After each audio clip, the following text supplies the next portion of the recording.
Rappin With ReefBum is sponsored by Bulk Reef Supply and Ecotech Marine. Hey, what's happening, everybody, and welcome back to another episode of Rappin With ReefBum.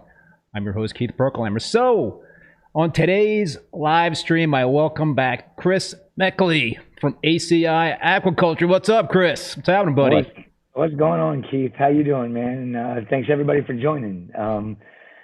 Excited to be back. Always enjoy coming on your show and having some good conversation. We're just not going to be talking about the particular topics we've been talking about for the past 3 episodes that we've done. That I'm not even going to mention what it is. Everybody should know. Don't say it. Don't say it. Don't say it. You're going to lose a bet from what I've heard. So for those of you folks that don't know Chris, he's the owner. He and his wife Amanda run ACI Aquaculture. It's a coral wholesaler in Plant City, Florida. They have a whole staff of great folks down there. And but before we get into the conversation, I want to thank the sponsors of this live stream, both Bulk Reef Supply and Ecotech Marine. And I also want to thank you folks out there for tuning in. Looks like we have a whole bunch of folks tuning into the live stream, and I appreciate the support from you folks. Please spread the word. Smash that like button so we get more people into the live stream. I see almost 60 people right now, and we've got only 23 likes. So we got to get that like number up. So, all right, I'm going to say the word for you there, Chris. We are not talking about cockwater or pH on this show. Those topics are off limits. So maybe we'll be talking around those topics. I don't know, but we're going to be talking mostly about corals tonight on the show. I've got like a ton of video. You and Amanda sent me a whole bunch of pictures and videos of the farm. I've got a whole bunch of video of corals that I've picked up from you guys over the last year that they're videos of the corals in my systems and how they progressed. And so it'll be a lot of fun, Chris, man, to kind of like talk about all these different corals, and you can kind of like give the background and give us some interesting tidbits about all the different stuff that you guys have there that you're growing out, that I've been growing out. So I'm looking forward to the discussion, man. Me too. There's nothing. I mean, I love talking about corals, and I love talking about how to maintain and keep corals. But it has been way too long since I've had a really good long chat about what we do when it comes down to farming our corals, how we farm our corals, the different types of corals that we have on our farm. I mean, we've got a little bit of everything. And I know you're probably enjoying all those stick photos that we sent over to you because I am. There's a couple of them that when we actually got the photos, a good macro shot of them, I'm just going, wow. I actually am speechless. I'm starting the slideshow right now, dude. It's just like spectacular, and I think you're watching on the other on your side there on YouTube. There'll be a little bit of a delay, but we're kind of scrolling through them pretty quickly here, and yeah, I don't know. Do you want to kind of talk in general? That right there, that first picture, that's the one that blows my mind. I mean, I don't even have a name for it. It was just a chance piece we threw up on the farm because it looked like it had some potential, and it's been sitting there for probably about. I think I put that one back there in January, and sure enough, that thing turned into an absolute gem. Grows fairly good for us. Now I just have to sit there and really look at it and figure out which species it is. But I mean, there's so many corals other than acros that we're farming. I think that's probably, if I break it down, it's, I think we had at the end of the year, and my numbers, I got so many numbers in my head. I think it was about 1,800 different corals, a lot of the same species, different genotypes, but acros is a very small portion of it when I break it all down and think about it. There's like 250 different acros, but the rest of that is LPS corals and a handful of softies. And, the challenge I think that we have mostly with farming is being able to keep them all in the same system.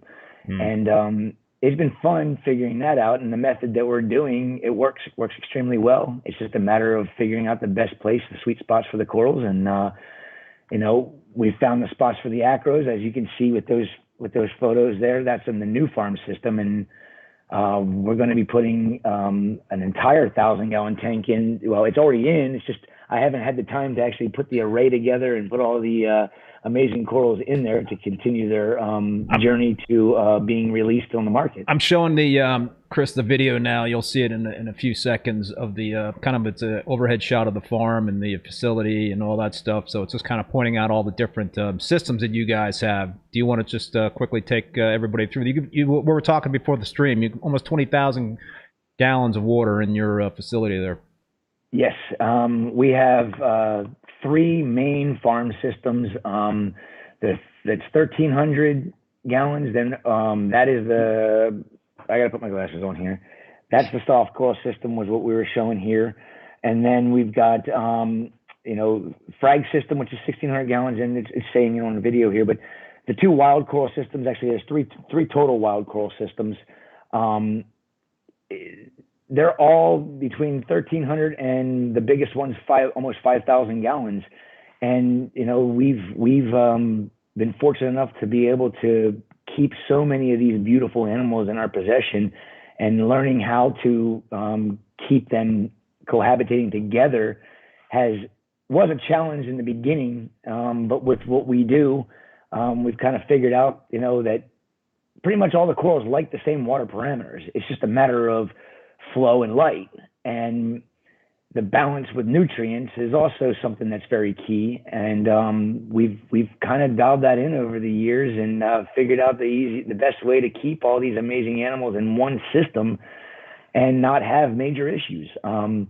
It's a challenge. I know Jake comes over here. When he was over here, he's just like, wow, you got all this stuff in one big system. He's like, you don't have SPS dominated tanks, you don't have LPS dominated tanks, and it really is an art, and anybody can do it. It's just a matter of figuring it out, and I can't figure it out for anybody in particular because everybody's system is different. And when I find a place for a coral to sit, and I know that they're happy and growing, we pretty much keep them in that particular area all the time. And we put a frag over here to see, okay, is it going to do better, and is it going to grow faster or change color or look better if we move it to a different area? And in most cases, it goes right back to where they were, the happiest that we've found over the years of farming some of these corals. And I think that it's good that we're talking about all this water that we deal with. Maintaining all of them has become so simple and easy with what we call the ACI method. And it has been very beneficial for us for time, as well as just for the animals' overall survivability, not just surviving. I mean, we've got animals that are thriving that I never thought we'd be keeping in captivity long term, like Gonioporas. I mean, yeah, my Goni gardens are so amazing right now, and it's like I just can't wait for them to get to the point where I can cut them down and start truly propagating them and show them to the world and offer them up. That's the ultimate goal. We show my turn my passion into my business, and not feel like I work every day of my life, and then be able to share it with everybody, on a wholesale level, which is also a feat in itself. That's not easy. I mean, as a retailer, you can release a couple frags. I need to release 80, 100 at one given time. And yeah, that's a lot, dude. The challenge of that has been something that's taken us many years to figure out, and we got it down to a science almost, I think. I think you do, so really is the only variable really between your systems at this point, lighting and flow. It's pretty much parameters are dialed in for each of the different systems that you have. It's just a matter of like having different, whether it's LEDs or I know you're mill halide predominant, in terms of that lighting. But is that pretty much what the difference between your systems is at this point, lighting and flow? It's actually a lot more into it than that. I mean, we have the 3 wild systems, which is the one system is mainly soft corals, and then the other 2 are mainly hard corals. Because it is the wild receiving systems that we've had since the farm has been over there for 10 years. Actually, it's 10 years in July here since we've been over at the farm. We moved from the old garage days. I miss the garage days sometimes, but I wouldn't have what we have. We wouldn't have what we have today if it wasn't for taking that leap into the farm. But the wild coral systems are definitely completely different parameters. I can't say completely different. We tend to we've learned over the years that balancing light and nutrients is, of course, key. And if you want high light, you really want your nutrient levels to be on the lower side. If you want low light, you can keep your nutrient levels higher. I mean, my wild soft coral system has a phosphate level of it's embarrassing, kind of 2.3 parts per million. Wow. And then the nitrates are like 60. But the corals are thriving, and then the hard corals that are in there, they're actually thriving as well. But the light is so minimal on there that it makes the balance work for us. And then our other two wild coral systems also have a lot of nutrients, and the nutrients are mainly from the importing of the corals. You know, how long do my suppliers have them? What died on shipping?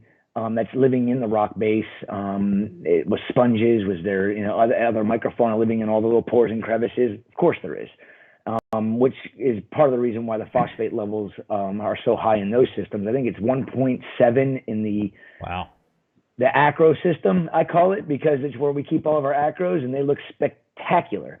And I'm using the Coral Care Gen 2s. So the lighting is not nearly as intense as what the other lights that I had on. I think we're 120 par less with the Coral Cares, but my corals don't brown out where they did brown out with the more intense lighting. So again, balance is key. And the other systems, our farm systems and our frag system, are very nutrient low. I'm still dosing nitrates daily in all of them, very small amounts to keep the levels at right around 5. We actually remove, I did a little experiment one week. We actually remove about 5 ppm in 3 days of nitrate. And so I'm trying to match that with my dosing, and that's been an art. I'm trying to figure that one out. But how'd the corals respond after that? Oh, by the way, ACI Reef, thank you so much for that super chat. And we also have some. Yes. We had one person mention the taboo topic, but Jake is helping police the chat in there. So I thank you, Jake. Thanks, Jake. Thanks, Jake. Thank you, Jake. Cheers, buddy. Yeah, how did the corals respond when you dropped the nitrates that much so soon, so quickly? No, actually, what I did do at first, because we've always struggled with nitrates in all of our farm systems, and that was something I knew we needed to address. But with everything else I was working on, I didn't want to play around with that right then and there because things were going really well. So I ended up getting a whole bunch of calcium nitrate in and mixed up the solution according to what Chris told me to do, and then, you know, figured out the dosage to get myself to 10 ppm, and I slowly put that in the system. And I noticed a big response from the corals, especially with color, especially on the acros, for more so than anything else is where I noticed the color shifting, and that happened within like a week. So being the fact that the farms have been so nutrient deficient for so long, I was depriving myself of visual beauty by not putting the nitrates in the system. And now that I'm adding it and I'm keeping it fairly stable, the colors are really popping a lot more, especially with everything else that we've done for the chemistry of our reef systems. Adding a little bit of nutrients has been huge. And I think my ultimate goal is going to be to try to keep my nutrients in the farm systems right around 10. 5 to 10 probably is good enough, and maybe I'll find that I go higher because I've talked to other people that are farming corals, and they've bumped it up to like 15 to 20, and they've seen really good results. So again, every system is different, and every scenario is different, and a lot of the places I'm talking to are just basically SPS people farming them, and they don't have the full line of LPS and some softies and all the SPS in one system. So I'm still playing with that, and eventually I'll put all the information out that we know about, and especially with the minor and traces as well that we've been working on, so that way people can kind of see our progress with the 2 years of working on that as well. Yeah, and I definitely want to talk about traces, but we do have a couple of questions. I know Jake earlier asked, I'm not sure I'm going to pronounce this correctly. He wants an in-depth discussion on the Paraclavarina. Paraclavarina, that is Paraclavarina. Well, there's not very many people that know what that coral is. I think probably Jake and myself and maybe a couple of other people might know that Jake talks to, because he's the one that brought to my attention that the coral that I was talking about was Paraclavarina. It's a unique looking branching coral that I think, if I remember correctly, he thought was branching Marulina, and it's actually not. And hopefully, when Jake's in Australia, he gets to go out and collect a couple pieces of it and send me too. There you go. It's a pinkish color. If everybody knows what Marulina is, it's not a fad or a trend. Never was. It's kind of a green, mazy looking growth, kind of very similar to like platy Gyre, but is not. I mean, totally different animals. The growth of everything is completely different. They, from Marulina is from platy Gyre. And if Jake's listening, hopefully I got it correct that it is the coral that he's talking about, because I think we've just discussed it a few weeks ago about, because he was going to Australia and was hopefully going to be able to go out and get some, because the person where he saw it said he has the GPS spot marked. So hopefully the colony's still there and thriving, and he can grab me a little piece of it. Nice. Very nice. So Reef Addicts Merch is asking a question. It's an interesting question. Would be curious if, either myself or Chris has any specific advice for millie growth. All of my other SPS are growing pretty quick, but the millies, thanks, I'm looking forward to the chat. So anything in particular, Chris, that you guys see with millies? Are they, I do tend to find them to be a little bit more difficult versus other acros out there. It just seems like they can be a little more sensitive to different types of conditions in the tank. What's your thoughts in terms of millies and any special tips for them? Millies. Everybody's one of everybody's favorites because they're always so shaggy and hairy. Yeah. And if you take a good hard look at a Acropora millipora, and you look at 1 inch of it, and you look at how many corallites are in that 1 inch of stick, of branch, and then you take a tenuis or a microclaudus, and you were to count the amount of corallites in that 1 inch, you're getting a significant larger amount of animals in that 1 inch of coral than what you are with all the rest of the Acropora species. Very similar would be like Hyacinthus or Ancithorus.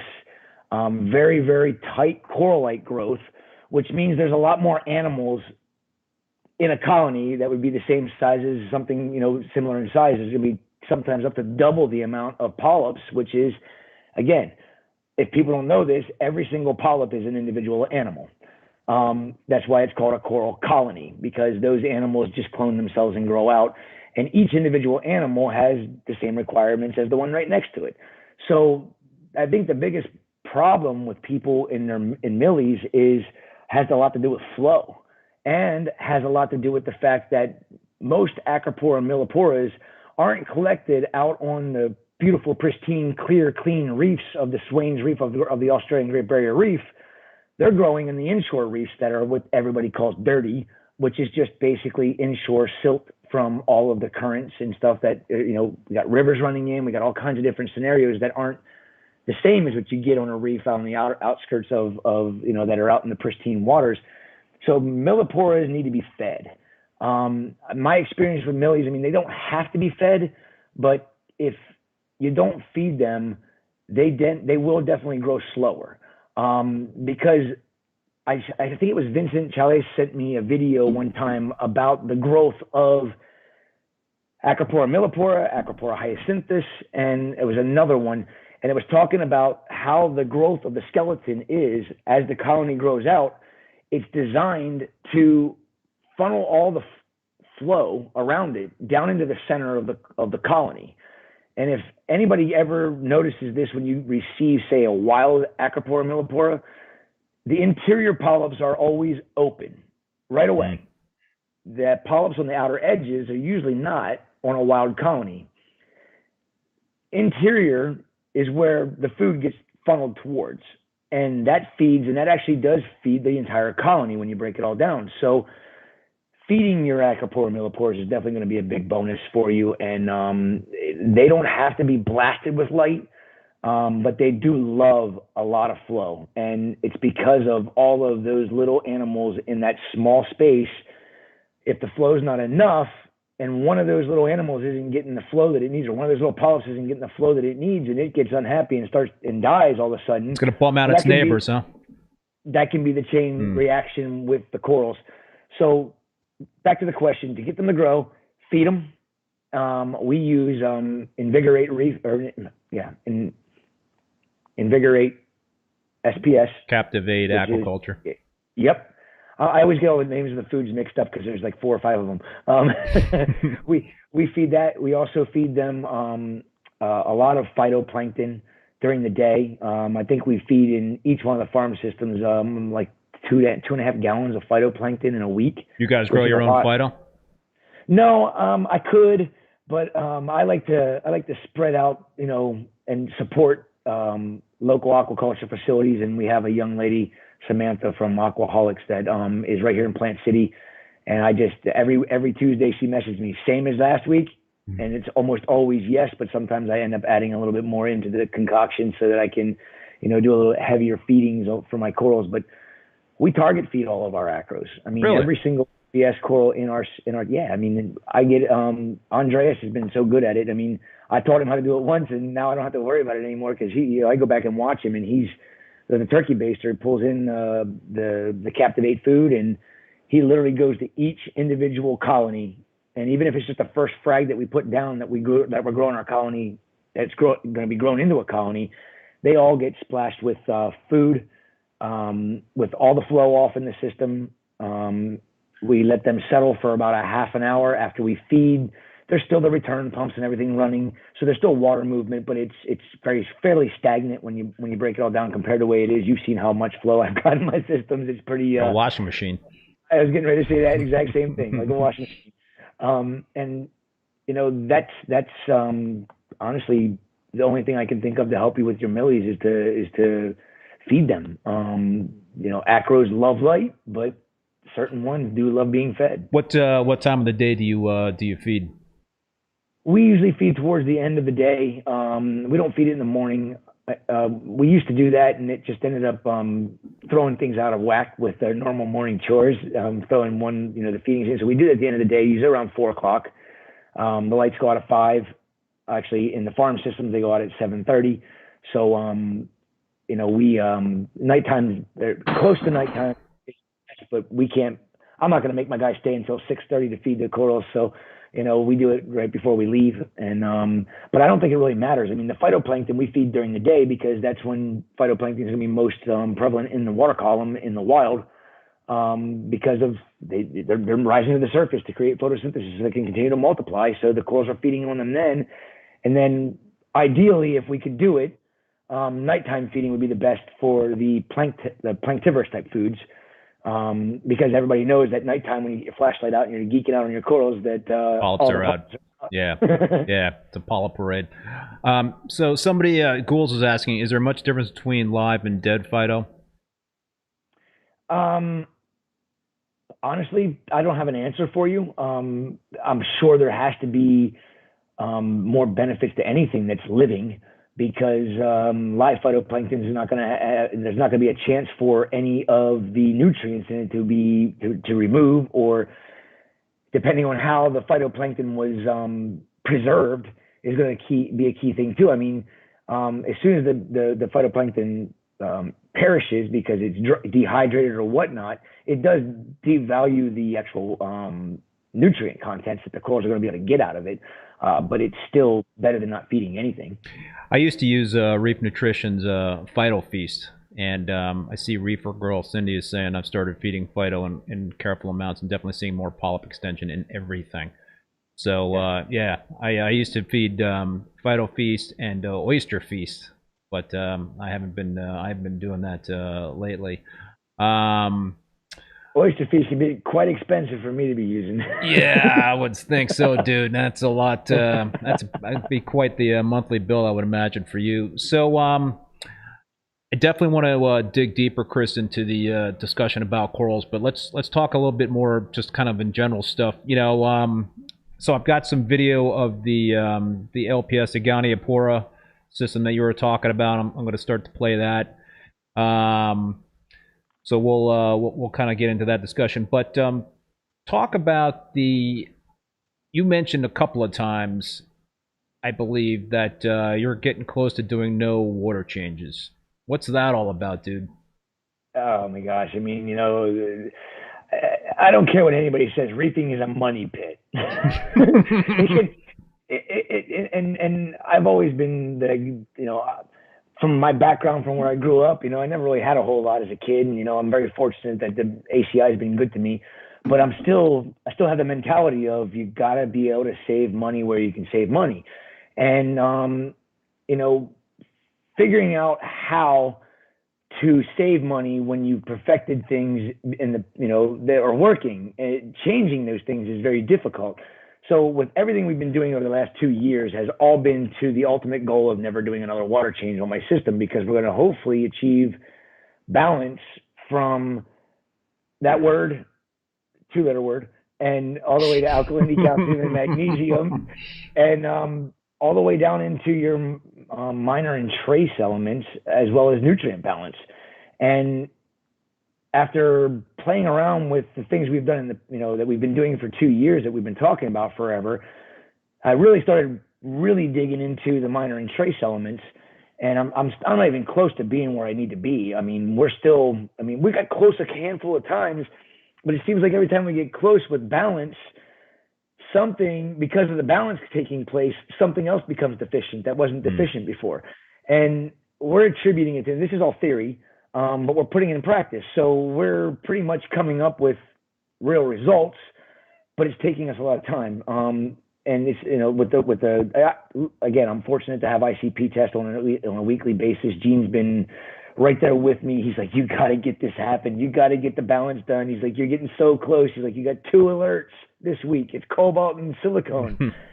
Well, bottom line, if we can achieve the balance that I'm looking to achieve, I'll never have to do another water change, because what's the point? Because the whole point of the water change in the past was to help replenish certain things that might be missing from our water. Well, from what I've learned about, you know, over the last few years about salts and what are claims that are in them, it's disheartening, because yeah, you're getting those things, but you're not getting them in the levels you need them to be in. And after what I've learned, even if you did a water change on your system and the levels were exactly where they were supposed to be, but your system was deficient of all of those, and you only did a 25% water change, you're only putting 25% of those minor and traces back in your system anyhow, so they're going to be depleted within a day or 2 or 3 if you're not continuously adding them back to the system. So I believe in keeping things simple. And honestly, it sounds a lot more complicated what we're doing than what it really is. I think the reason why it sounds so difficult to people is because I'm talking about the whole process we've had to go through to figure it out. Yeah. That is complicated. That is difficult. But I want to be able to figure it out to the point where I can teach people or hobbyists how to do what we've done without going through all the stuff that I've gone through. And it's a matter of just listening and following the instructions over the years of experience that I have and all the ups and downs. I've eliminated all the possibilities of variables when it comes to things that are going to be very detrimental to your system. And I can relay all that information, but tweaking it, you can bring back those variables that could be very detrimental to your tank. So if we get this week on Friday, when I get my test results, I'm expecting 1 alert, and it's the one that I refuse to dose, and that is silicone. Because silicone scares the crap out of me, because I know what it can do. So we'll see what happens. If that happens, then maybe somebody will talk me, Chris will probably talk me into dosing some silicone in my tank, so I actually achieve the balance that I'm looking for, and then that'll be a whole nother long discussion. So bottom line, I don't want to do water changes. That's a money pit, especially when the system is 5,000 gallons, and to do a 10%, it's 500 gallons. And the salt that I use, Keith, you're using it now, and I'm sure you've noticed big differences from it. Yeah. It's not cheap, but you get what you pay for. It's like the handmade Ferrari Enzo of the reefing world, in my opinion, because you get what you pay for. I mean, you get the everything is dialed in 100% the way it's supposed to be according to the manufacturer, and I love that. Yeah, you know, I think I've only been using it for a few weeks, but what I love about it is that I don't have to worry about testing the freshly made salt water for potassium or for magnesium or for whatever, because, you know, we're talking about Captivate Aquaculture, the Reef formulated reef salt mix, and yeah, it's it kind of like puts your mind at ease. You know, it's a little pricey versus other salt brands out there, but you know, like you said, you get what you pay for. And you know, I had been using Instant Ocean, and I had great results with Instant Ocean. So it, you know, I had no complaints. My only complaint was it was dirty. You know, it just really dirtied up the mixing bin. But you know, there was times where it was really deficient on magnesium. Sometimes it was very high on magnesium. So I was always kind of playing that game in terms of having to dose magnesium and dial it back. And I didn't even know what was going on with potassium. And you know, you just kind of like hear these stories also about other salt brands and having hiccups and whatnot in terms of certain elements being way out of whack. So just kind of like the peace of mind, I think, is adds a lot to the whole equation. I couldn't agree with you more. I mean, you know, I was an Instant Ocean user from the beginning of my reefing career, you know, 25 years ago, maybe longer. I can't even remember anymore. But it was all Instant Ocean. And, you know, I was happy with the results that I was getting from Instant Ocean when I was, you know, getting into this. And then when I had the ACI started, I used Instant Ocean because it was an easy salt for me to use in my garage with all the water we had running in there. And when we were packing a lot of corals out for orders in a day, I didn't have the room for a 500-gallon mixing vat or a 1,200-gallon mixing vat like we do now. And it was a 55-gallon barrel. And sometimes I was putting 55 gallons of water freshly mixed right into my system because it was what I had to do to get by. So I have to say, Instant Ocean was a very good, it was very good to me for the first 5 years of ACI. And then when I moved into the farm, that's when Chris is like, now you can buy, this was back when he had his other company, you can buy this salt because you can now mix enough of it up, and now you can actually let it mix for 24 hours before you use it. And just graduating from Instant Ocean to his old company's blend was like, what? You know, I thought my stuff looked good before. Now look at it, and all I did was change my salt blend, which was huge. And again, you get what you pay for. And if you're like me and you're a geek and you want more for your animals, I'm always trying to do them better. You know, I always want them to do better than what they did before. And everything we've been doing for the last few years, especially since Chris is back in the industry, you know, I told him when he got back, I'm like, you realize what you're doing to me, right? You're gonna turn me back into a chemistry geek. And all the stuff that I've forgotten is all going to come right back to me. And I said, then my brain's going to make your brain explode because I'm going to have ideas. And you're going to be like, son of a bitch, now I got to figure that out for you. But he loves it too. So it's like feeding each other off. But, you know, the salt blend is very important. And the way Chris does it with the 4-part is genius, even though he didn't even know that there was another company. I think ESV does 4-part. Does it. Yeah. Somebody brought that to my attention. I'm like, they do? That was me. I'm like, if I'd have known that, I'd have been using them. Well, before Chris came out with his blend. But I mean, the biggest thing with salt blends that people, any old hobbyist that's getting into it doesn't understand all of this. They buy a salt bucket, you know, and they're pouring salt out of that bucket. Well, that's the worst thing you can do is to buy a bucket of salt and to pull it right off the top and mix it up, because how many times did that bucket get picked up and put down, moved here, there, and everywhere? And all the elements, the heaviest stuff, just settle to the bottom. Interesting. I never thought about that. Yeah, I mean, that's exactly it. It all separates. So, you know, these companies and manufacturers of the salt blends, you know, I learned this from Chris when he was blending stuff in a salt hopper. You know, he's like, you got to blend it for a specific amount of time to make sure that the blend, when you put all the ingredients in, are homogenized. He's like, but I kept thinking, how is it when I put 1 gram of this particular element in a dry and I put it in a 2-ton salt hopper, how does that homogenize? And I'm like, it doesn't. He's like, exactly. He's like, well, I got to figure out a way to make it so that we don't have to worry about that, because you're going to get overabundances of some of these really minute trace elements that are small amounts going into these big hoppers. So anyway, I'm going to go on. The bottom line, the salt blends that are in buckets, in bags, the smaller the bag, the better it is for you, in my opinion, especially for somebody that's not mixing up 200 gallons of salt or a full bucket. If you have a 40-gallon vat, get a bag of salt that's going to be perfect for you, because that bag was pulled right out of the hopper and it's homogenized. But by the time you get it, it's settled and it's separated. It's not homogenized in the bag. If you just want to mix 1 full cup of it up in your system, you're not going to have the proper balance according to what the manufacturer's telling you. It's going to be all over the place. And as you get deeper into the bag, unless you're mixing it up and stirring it around, you know, it can be a problem, but in most cases it doesn't settle enough that it is a problem. But I've seen it happen where somebody does a water change and they didn't use the whole bucket and they have no potassium or no magnesium in it, and it bottoms out, and their potassium bottoms out, and the next thing you know, they're having problems with their tank and they can't figure out what's going on. It's because it all settled to the bottom. Yeah, RC, go ahead, Chris. Yeah, and so bottom line, if you're using a 200-gallon bucket mix, when you get it, pick that.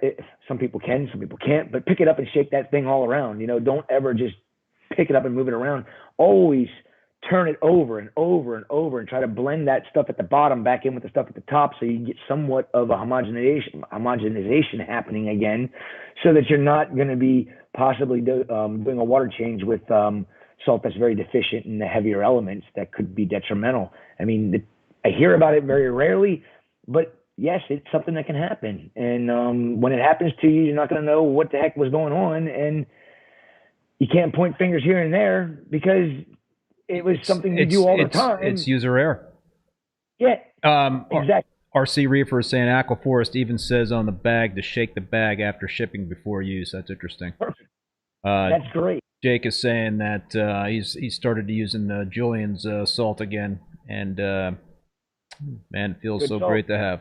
Yeah, I've never used that salt, but yeah, I mean, listen, the IO was very easy to mix up, right? You just dip the bag in, you're good to go. Dump, yeah, you just weigh it up or whatever, you dump it in, and then, but you know, it's obviously when you got 4 different parts, it's a little more difficult. So do it, hold it, man. You turned me on to this salt. Now you're bailing on me. What's going on here?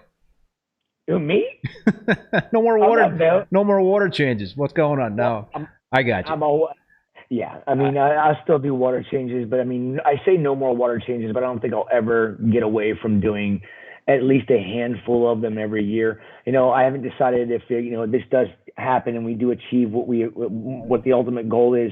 I haven't decided whether I'm going to eliminate water changes completely, or if I'm just going to say, okay, I put it on like a quarterly schedule where we do 4 a year. You know, I still don't think that that's a bad thing to do, because we're still dosing, you know, kalkwasser. We're still dosing minor and trace elements. We're still dosing other things. You mentioned one of the taboo words there, Chris. But that wasn't part of the rule. You're gonna have to chug beer now, you know, because okay, you know, twist my arm. But you're basically dialing in the traces. I mean, that's my understanding, is that you're just really zeroing in and doing a lot of ICP testing to make sure that you're maintaining the amount of traces that you want to have, you know, be at in terms of those different levels. Yeah, exactly. And I've heard a lot of this, a lot of you know, naysayers about what we're doing and how it's so much more expensive and so much more complicated.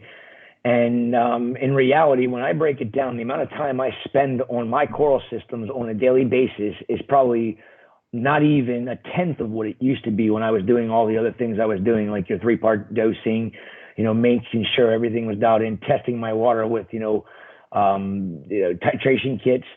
I'm trying to simplify everything. So when I'm done with what we're doing, it's going to be actually so simple for people to be able to jump on it. It's going to be the initial process starting that is the time-consuming part of it. But once you get the process kind of figured out, the amount of time you spend doing things to your reef aquarium is going to be less. Your pocketbook's going to get fatter because you're not going to be spending very much money. You don't be buying alkalinity buffers. You'll be buying a little bit of calcium buffer. Well, our calcium demand is so high, I'm still dosing, you know, 2 full cups of anhydrous calcium in a 5-gallon bucket and slow streaming that into the system once a month to get my calcium from 390 back up to around the 420 range. In about a month period of time, it slowly falls, even with all of the calcium reactor on and all of the calcium hydroxide that we're putting in the system. So, go ahead. I was going to say, so bottom line, the only reason why I would think that it would be necessary to do any water changes is because we are doing additives.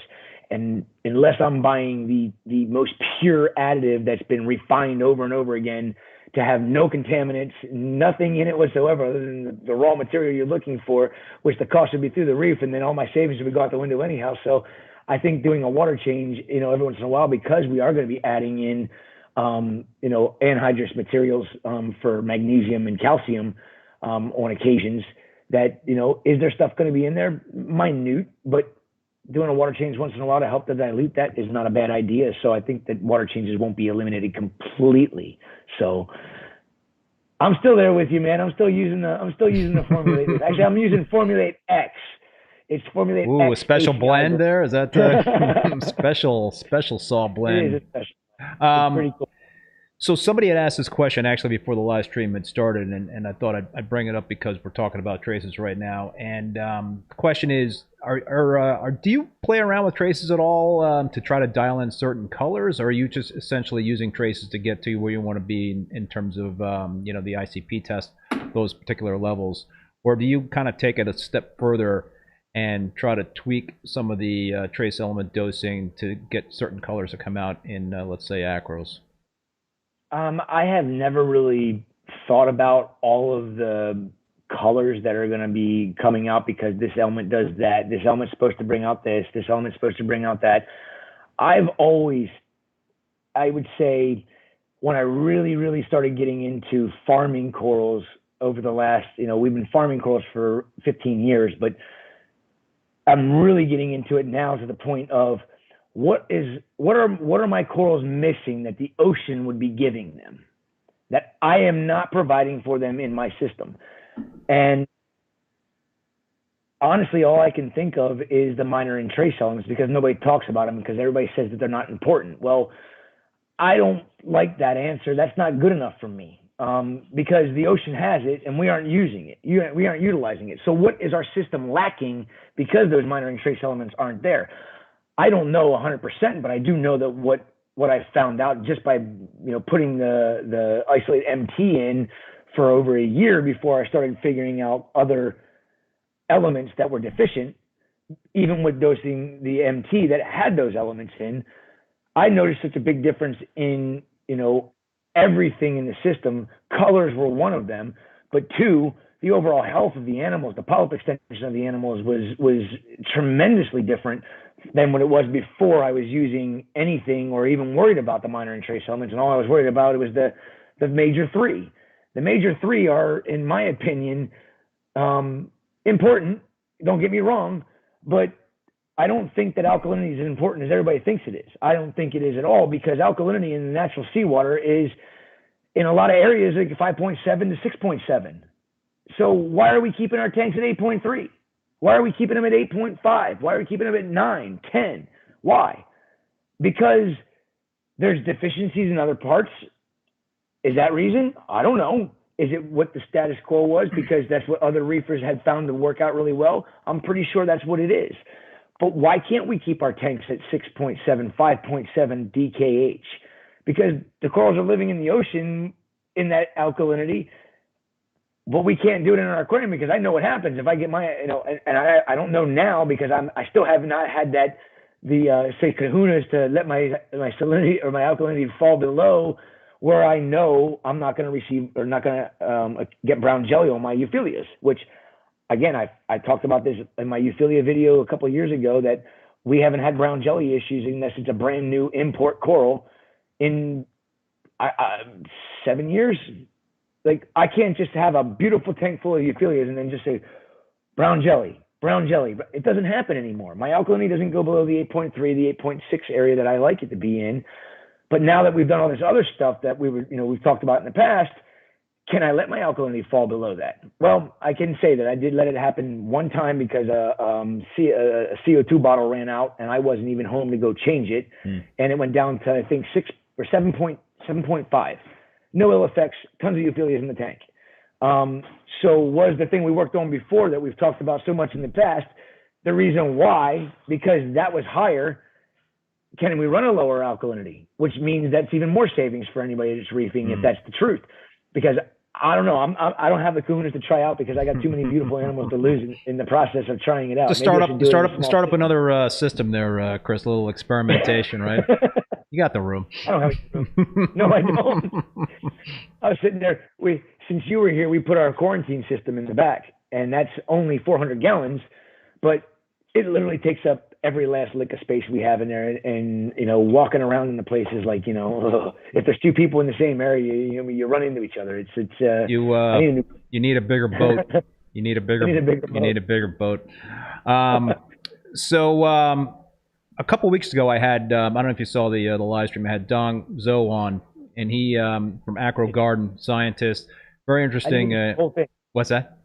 I didn't get to see the whole thing, but I saw bits and pieces of it. He had some interesting things to say, and one thing that he talked about, which I found interesting, and it kind of debunks a thing that I always thought was, you know, I always try to adhere to this, but alk swings, right? He said that alkalinity swings are not that big of a deal, and you're shaking your head. No, you agree or disagree? I agree with him 100%.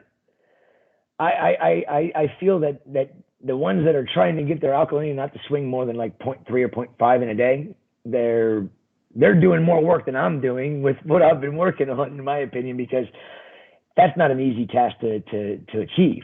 You know, you're going to have, you know, I mean, you can get it very close to that. And I know places that have achieved something like, I think Top Shelf Aquatics keeps theirs very tight, but they also have, you know, when they have an issue, it swings like crazy, you know, and that's, I think, more of a problem having it tight and then the swing happening. I think that's more of a problem because then the consistency was broken. If you have an inconsistent alkalinity, I mean, my alkalinity fluctuates from morning is at its peak to lights out, it's at its valley. And it's about, it depends, you know, it depends on a lot of different things. I mean, it varies from day to day, but it's usually about a 0.5 to up to a 1 point swing in that 12-hour period of time. And if that was going to affect the corals, then all those photos that I have up there must be just a figment of my imagination and everybody else's, right? Yeah, I had this, you know, I'm having the same kind of experience. I mean, I try to like keep mine between 8 and 9. But, you know, right now in one system, it's like 7, 7, 7, 8. And the other system, it's like 10. You know, so and they're, you know, they're swinging like by a point over a few days, you know, because I'm kind of like making adjustments on the fly or what have you to get them back down to the range that I want. But I have not seen any ill effects on my acros with those types of parameters, you know. So it kind of like debunks. You know, I always firmly believed that, you know, whenever I had seen some faded acros, it was due to an alk swing.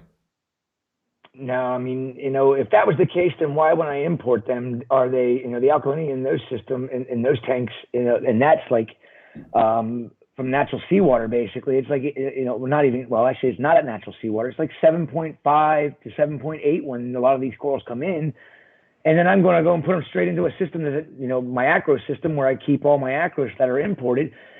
It was running around 9.5. So if that was a big problem, then why did the acros continue to stay insanely beautiful in my system? If that swing was such a big problem for the corals and it affected them, it would have surely turned them brown immediately, right? It's some, you know, when your corals brown out, it's another underlying factor that you don't know about and you haven't figured out yet. And you know, it happens to me. Do I have corals brown out? Yeah, I'm looking at this one acro a couple of weeks ago. I'm like, what the heck happened to this thing? I'm like, the thing was gorgeous 2-3 weeks ago, and all of a sudden, dude, that same thing happened to me like overnight. Like one of my favorite bright pink millies, like overnight browned out. I was like, where'd it go?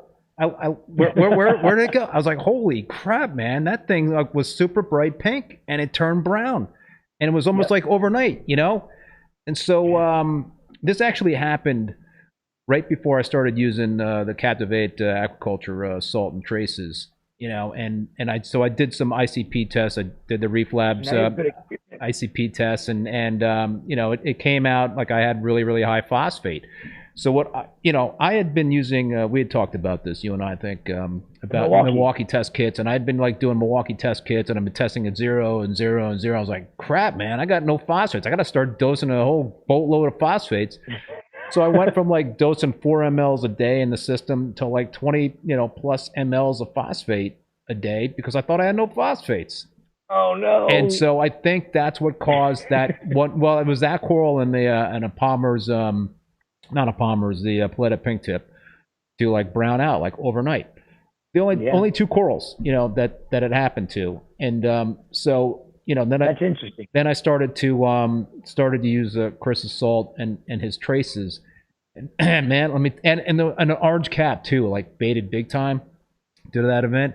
And dude, let me tell you, man, the colors are coming back. They're so resilient, the acros, but just they're responding well to the Captivate aquaculture stuff. So it's amazing. Like what would cause, listen, I'm guessing that it was the high phosphate that caused the brownout. Probably, right? That is a big guess. I mean, we don't know exactly what it was, but I'm pretty sure that was a big attributing factor to the corals browning out. But it was only those two corals. Or were they in more intense light than the rest of the corals? Nah, there was nothing I could really, I couldn't really tell what was going on. There was like it just made no sense. It was just like so random. Which that's what like keeps you on your toes, right? In reef keeping. Sometimes there's things that you can't explain. I mean, there's variables that we'll never think about. And, that's what is so exciting about being able to do what I do for a living and love it, because I don't feel like it work. I love what I do, and I'm always finding out things that I didn't know. And reefing is endless with the amount of things you can learn about, and as well as forget about. I mean, I'm going to say I probably have forgotten a lot more than what I know right now. But I'm sure it's somewhere in the back of this cranium, and it'll come to light when somebody brings it up. It'll come back out to me. But if you're reefing and you're not learning something new every single day, then don't reef. That's blunt. People don't like that kind of stuff sometimes, but that's the way I feel about it. We're dealing with living animals here, everybody. We're dealing with live animals that we have taken from the ocean to enjoy. We need to give them the best life they can get in our possession. And that's all I think about when I'm at my farm is how am I going to make sure what is it going on today that is different, and is it going to affect my corals? And every little variable that we see is always goes back to me. How's this going to affect the corals? Okay, it's not. After going through all the process of elimination of what it can possibly do, that's always the biggest concerns of mine is just making sure these animals have the best life they can have, because if not, they should just be left in the ocean. And it's not just a commodity, in my opinion. And there's a lot of people that think it is just a commodity item and it's a hobby. Yeah, it is. It's a hobby, but you should, put your blood, sweat, and tears into it, not just get animals because you think that you can afford them and buy them and they not live. Figure out why they didn't live. Don't just keep buying them if you're not keeping stuff alive. It's important, for the industry.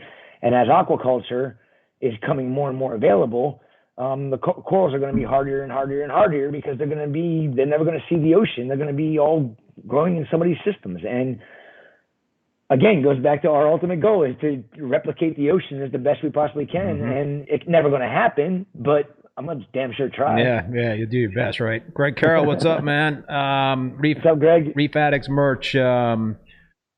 ReefBum, do you or Chris have any random kryptonite coral which you just had a hard time keeping? I'll answer that question first, there, Chris. I just, for some reason, could not keep the Jason Fox flame coral. I tried frag after frag, and it just kept crapping out on me. But I think I finally got it right with the last frag I got maybe a year and a half ago, and it's finally growing out for me. But any kind of corals, Chris, that just seem to be a bit of a bugaboo for you in terms of growing out? Any general types of coral, or I mean, you've got every freaking type of coral, in your system. I've seen it, So I'm sure, maybe there's something specific that you desire that you've had a hard time keeping. I don't know.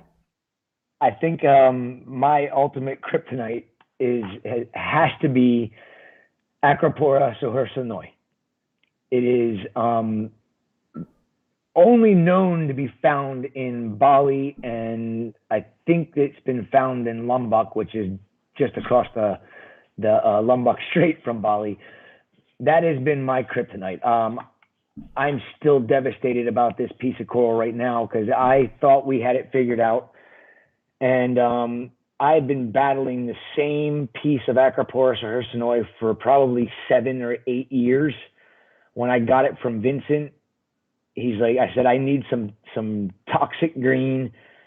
Acropora suhursinoi. It's my holy grail. It's my acro. It's the one that I need to have. I want to be able to grow that coral. And it's been actually a big nightmare for me because that's the one coral that I have not been able to figure out to keep healthy long term.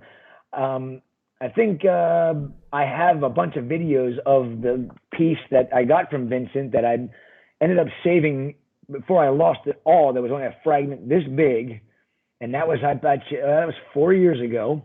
And I grew that thing out onto a 2.5 inch tile, and then I glued that tile between 4 inch tiles.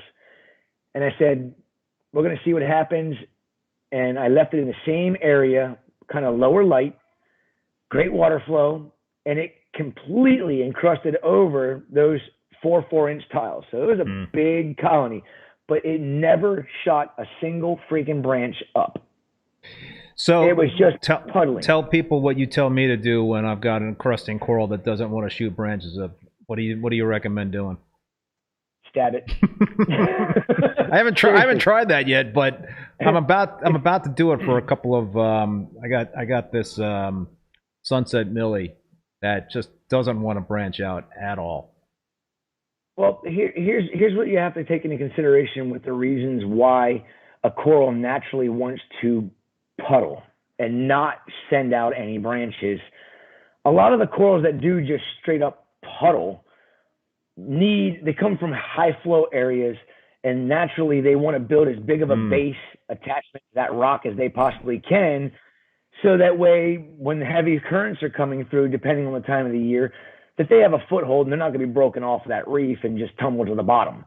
So I understand that, and notice that most of your thicker branching type acros like Acropora abrotonides, Acropora robusta, a handful of others like the Talgiensis that I have that I got from Vincent that I collected in Bali, and there's a handful of other ones that like to puddle a lot. And some of the ones that you wouldn't think would just need to puddle like crazy do, like yours is doing. Millies I wouldn't think need to puddle as much because you see little colonies of them everywhere, and they just continue to puddle as they grow into a bigger colony.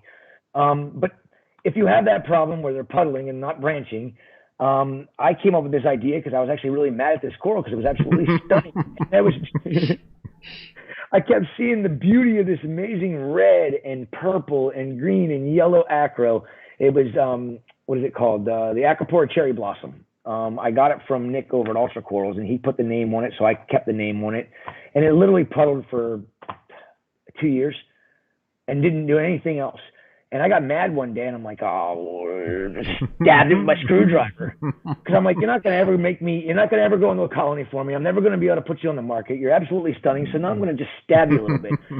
Well, I don't know. I must have stabbed it probably 20 times. And you must have been pretty angry, man. It was a weird day for me. That's all I can remember. I laugh about it now because I learned something new again. I got worried that I did too much damage to the coral.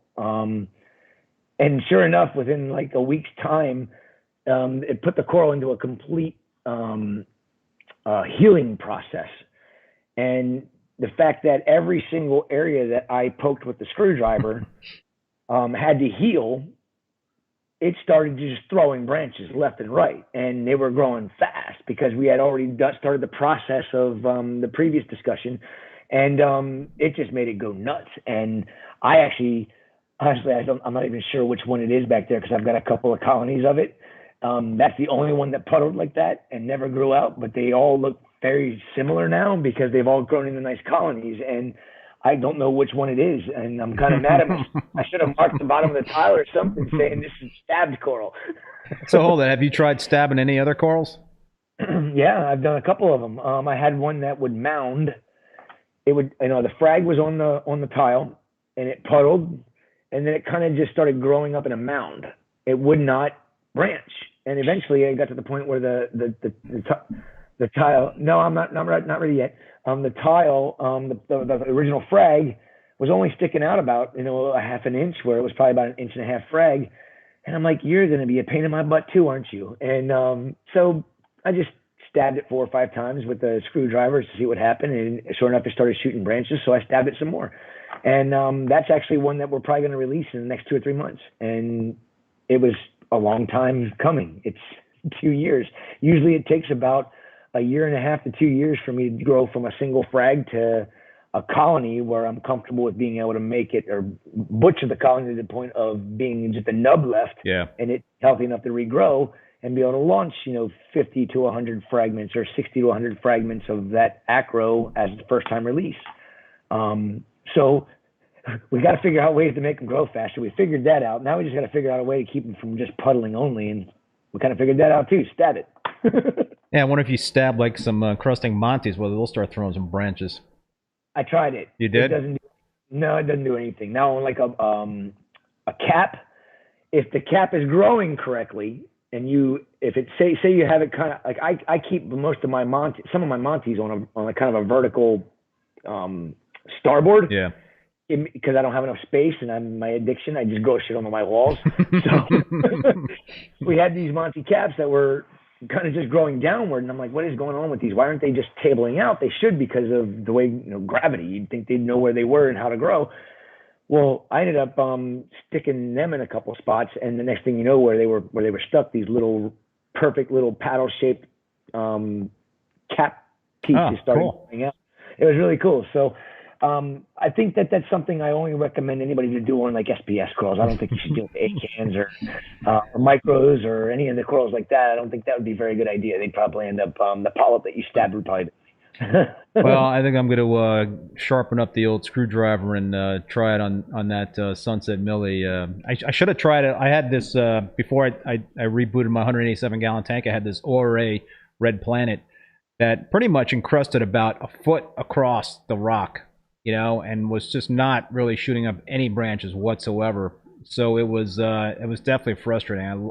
When I had that coral like many years ago, it just grew into like this beautiful table and didn't really encrust too much. And so it's weird like how corals kind of like change their behavior over time, and maybe that's just because they're adapting to captivity, I guess. I don't know. Yeah, it's hard to say. I mean, or is it the fact that you possibly got a different strain of Red Planet that somebody called Red Planet, and that's the reason why it did that? I don't know. Every aquarium is different, and corals grow differently in every single system. Keith, I have to run real quick for 1 second. I hate to do this in the middle of a live stream, but I got to run out real quick. Yeah, all right. I'm gonna show your a video of the farm under halides. So hopefully Chris will be back sooner rather than later. But let's show this video of the farm. So this is kind of like giving an overview of the different systems in the farm. And Chris will come back and maybe talk a little bit more about it. But I've been to ACI a couple of times, and it was like I was like a kid in a candy store. It's just it's gorgeous what Chris and Amanda and their staff have created there. So yeah, I was in awe a couple of times I was there. So they've got multiple systems, the acro systems, and yeah, that's all under halides.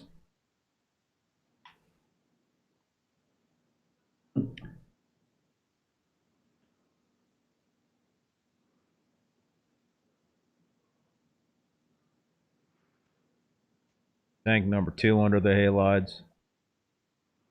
I gotta ask Chris where he got these clams from, because I think there was a question earlier in the chat in terms of whether or not Chris keeps any fish in the system. So you kind of see, we're talking about your video there, Chris, and one person asked a question of whether or not you keep any fish in your system. So we're getting a look at all the different tanks in one of the farm tanks. Oh yeah, we keep a lot of fish. I mean, I believe in natural fish food is in fish poop. Yes. Corals like fish poop. Guarantee you that. It's definitely something. And again, that is something I think is important, because when the fish digest it, what is back into it that might not be given to it if it was fed something similar that the fish ate? Make sense? So are the corals going to be able to receive something that the fish poop has that no other food can be given to them because it's been through a digestive tract. So I think natural ways of doing doing anything in a natural way is always best, but you still got to target feed for sure. And that farm tank that you showed is looking so spectacular, especially since we ripped that thing apart a couple of weeks ago and harvested about 70 pounds of vermitid snails and coralline algae out of it. Yikes.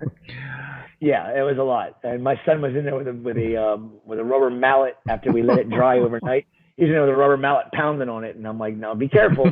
And then I realized, I'm like, they make boats out of fiberglass. I hope he can't put a hole in it. So Blue Reef is asking, Keith, can you ask Chris how I can get some corals from ACI? I don't have any LFS near me, only place closed by me 2 years ago. Oh my goodness. We don't sell directly to consumers. There's some things that are popping up here in the future that might make it easy for people to purchase corals, not directly through us, but from an online vendor. That would be having our availability on their website and real time, as in what we have in stock. If you purchase it and it goes through our customer's website, it actually takes it out of our inventory so that we can then ship it to the store, or if the store has to receive it and then ship it to the customer. There's a lot of things we're trying to work on to be able to sell to consumers, but not directly. I have to protect my brick and mortar store. Yeah, I mean, I've got a few pieces of your stuff that I'm selling online, but I'll be honest, my stuff it's going to be more expensive than if somebody could find it at an LFS or going directly through you. I mean, I got a lot of overhead, I got shipping costs, so there's a whole bunch of factors in play. But in fact, I'm going to show a whole bunch of video of your corals in my systems, and I'm looking forward to that part because, man, there are some beautiful freaking corals that just grew in some nice little colonies from Frags. So I can't wait to see some of my babies that grew out in your tank. Yeah, and I got a couple of that I just got from you back in April that are just starting to kind of take hold, but we'll kind of go through that stuff step by step. One thing I wanted to ask you, man, before we get into more of a dig a little bit deeper in terms of the corals is your use of ChemiClean, right? I mean, you guys use ChemiClean as kind of like a dip when you're bringing in corals, but you also you mentioned that you use ChemiClean on a semi-regular basis for the systems overall, correct? We do. Whatever it is with ChemiClean, and I still can't get it out of Jeff what the actual ingredients are in it. This all started probably 3 years ago when I had an employee that was reading a forum thread about ChemiClean dipping corals that are stressed.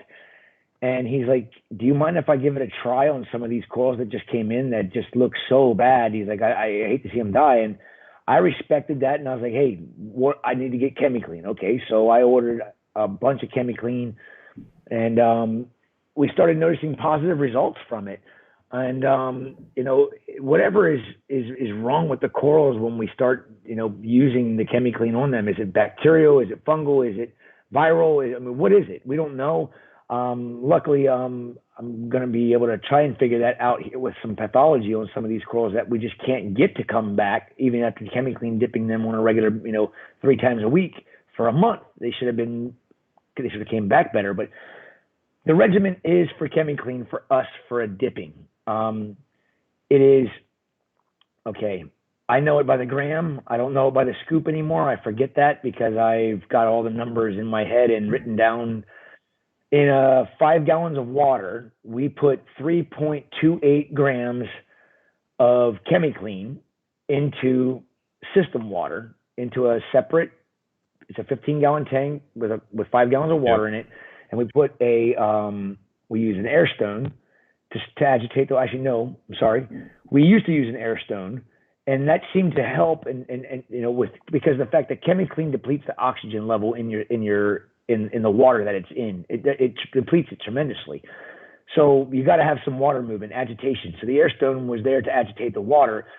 So I went a step farther because we were using such a large amount compared to what, say, a hobbyist would use. They might only need to use a quart of water. And then I think it's 1 scoop of that comes with the ChemiClean. No. Yeah, again, I can't remember. I think 2.5 scoops per quart of water is what you would want to use, which I think 1 scoop treats 10 gallons of water for a treatment for your system. Yeah. So it's very concentrated in the amount that you're using, super concentrated, and your oxygen gets depleted very quickly as soon as it goes into the water. So you want to agitate it with an air stone.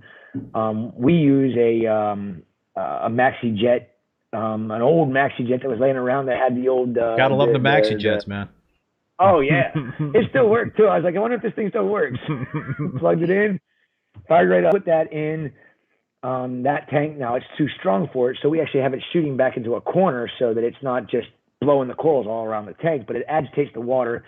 And I actually did have, do a check on everything, and the oxygen level was not as low as it was when there was no agitation. So it definitely helps tremendously. And we leave it in there for 30 minutes, and we do it 3 times a week. You can use the ChemiClean for 1 full day, and then after that, you got to throw it away and you got to make new because it basically becomes inert after 24 hours from what I was told. But if you have a coral that's stressed, that's not opening like it used to, and you've eliminated every possible scenario, it's not parasitic, there's no fish picking on it, and you're just pulling your hair out because the coral is doing great, the ChemiClean is very possible that it might help that coral out. We've had corals come in brown water, and employees looking at it going, oh, this is dead. The water was nasty. It stinks. And they want to go throw it in the dead pile. And I'm like, that coral is still alive. There's still tissue on it. The mouth is gaping wide open. That doesn't mean it's dead. Go put it in the tank, and we'll put ChemiClean in it tomorrow morning, and let's see if we can save this poor thing. Well, we've saved more than we've lost since we've been doing it. And that's the truth. I mean, we blastomuses, we don't get very many permits for them. So, and they're not cheap anymore. So they always ship very rough. And the next day when I come in, if my blastos that I just imported are not wide open and looking spectacular, if they're half open, I put them in the ChemiClean. If they're not open at all, they definitely go in the ChemiClean. But I have a blasto right now that we've been trying to save for the last month since my last import. And it just has one, like, itty bitty pie shaped area. It goes from the outer edge all the way into the center, and it's there. It's not going to go away. But we've dipped it in ChemiClean 3 times a week for a month. The rest of the polyp is wide open, and now when that coral opens up, you can't even see the damaged area in there. And I would imagine within the next month or so, that'll fill back in, and the polyp will will look like a full polyp again. Which I have to say, 5 years ago, the coral would have been dead.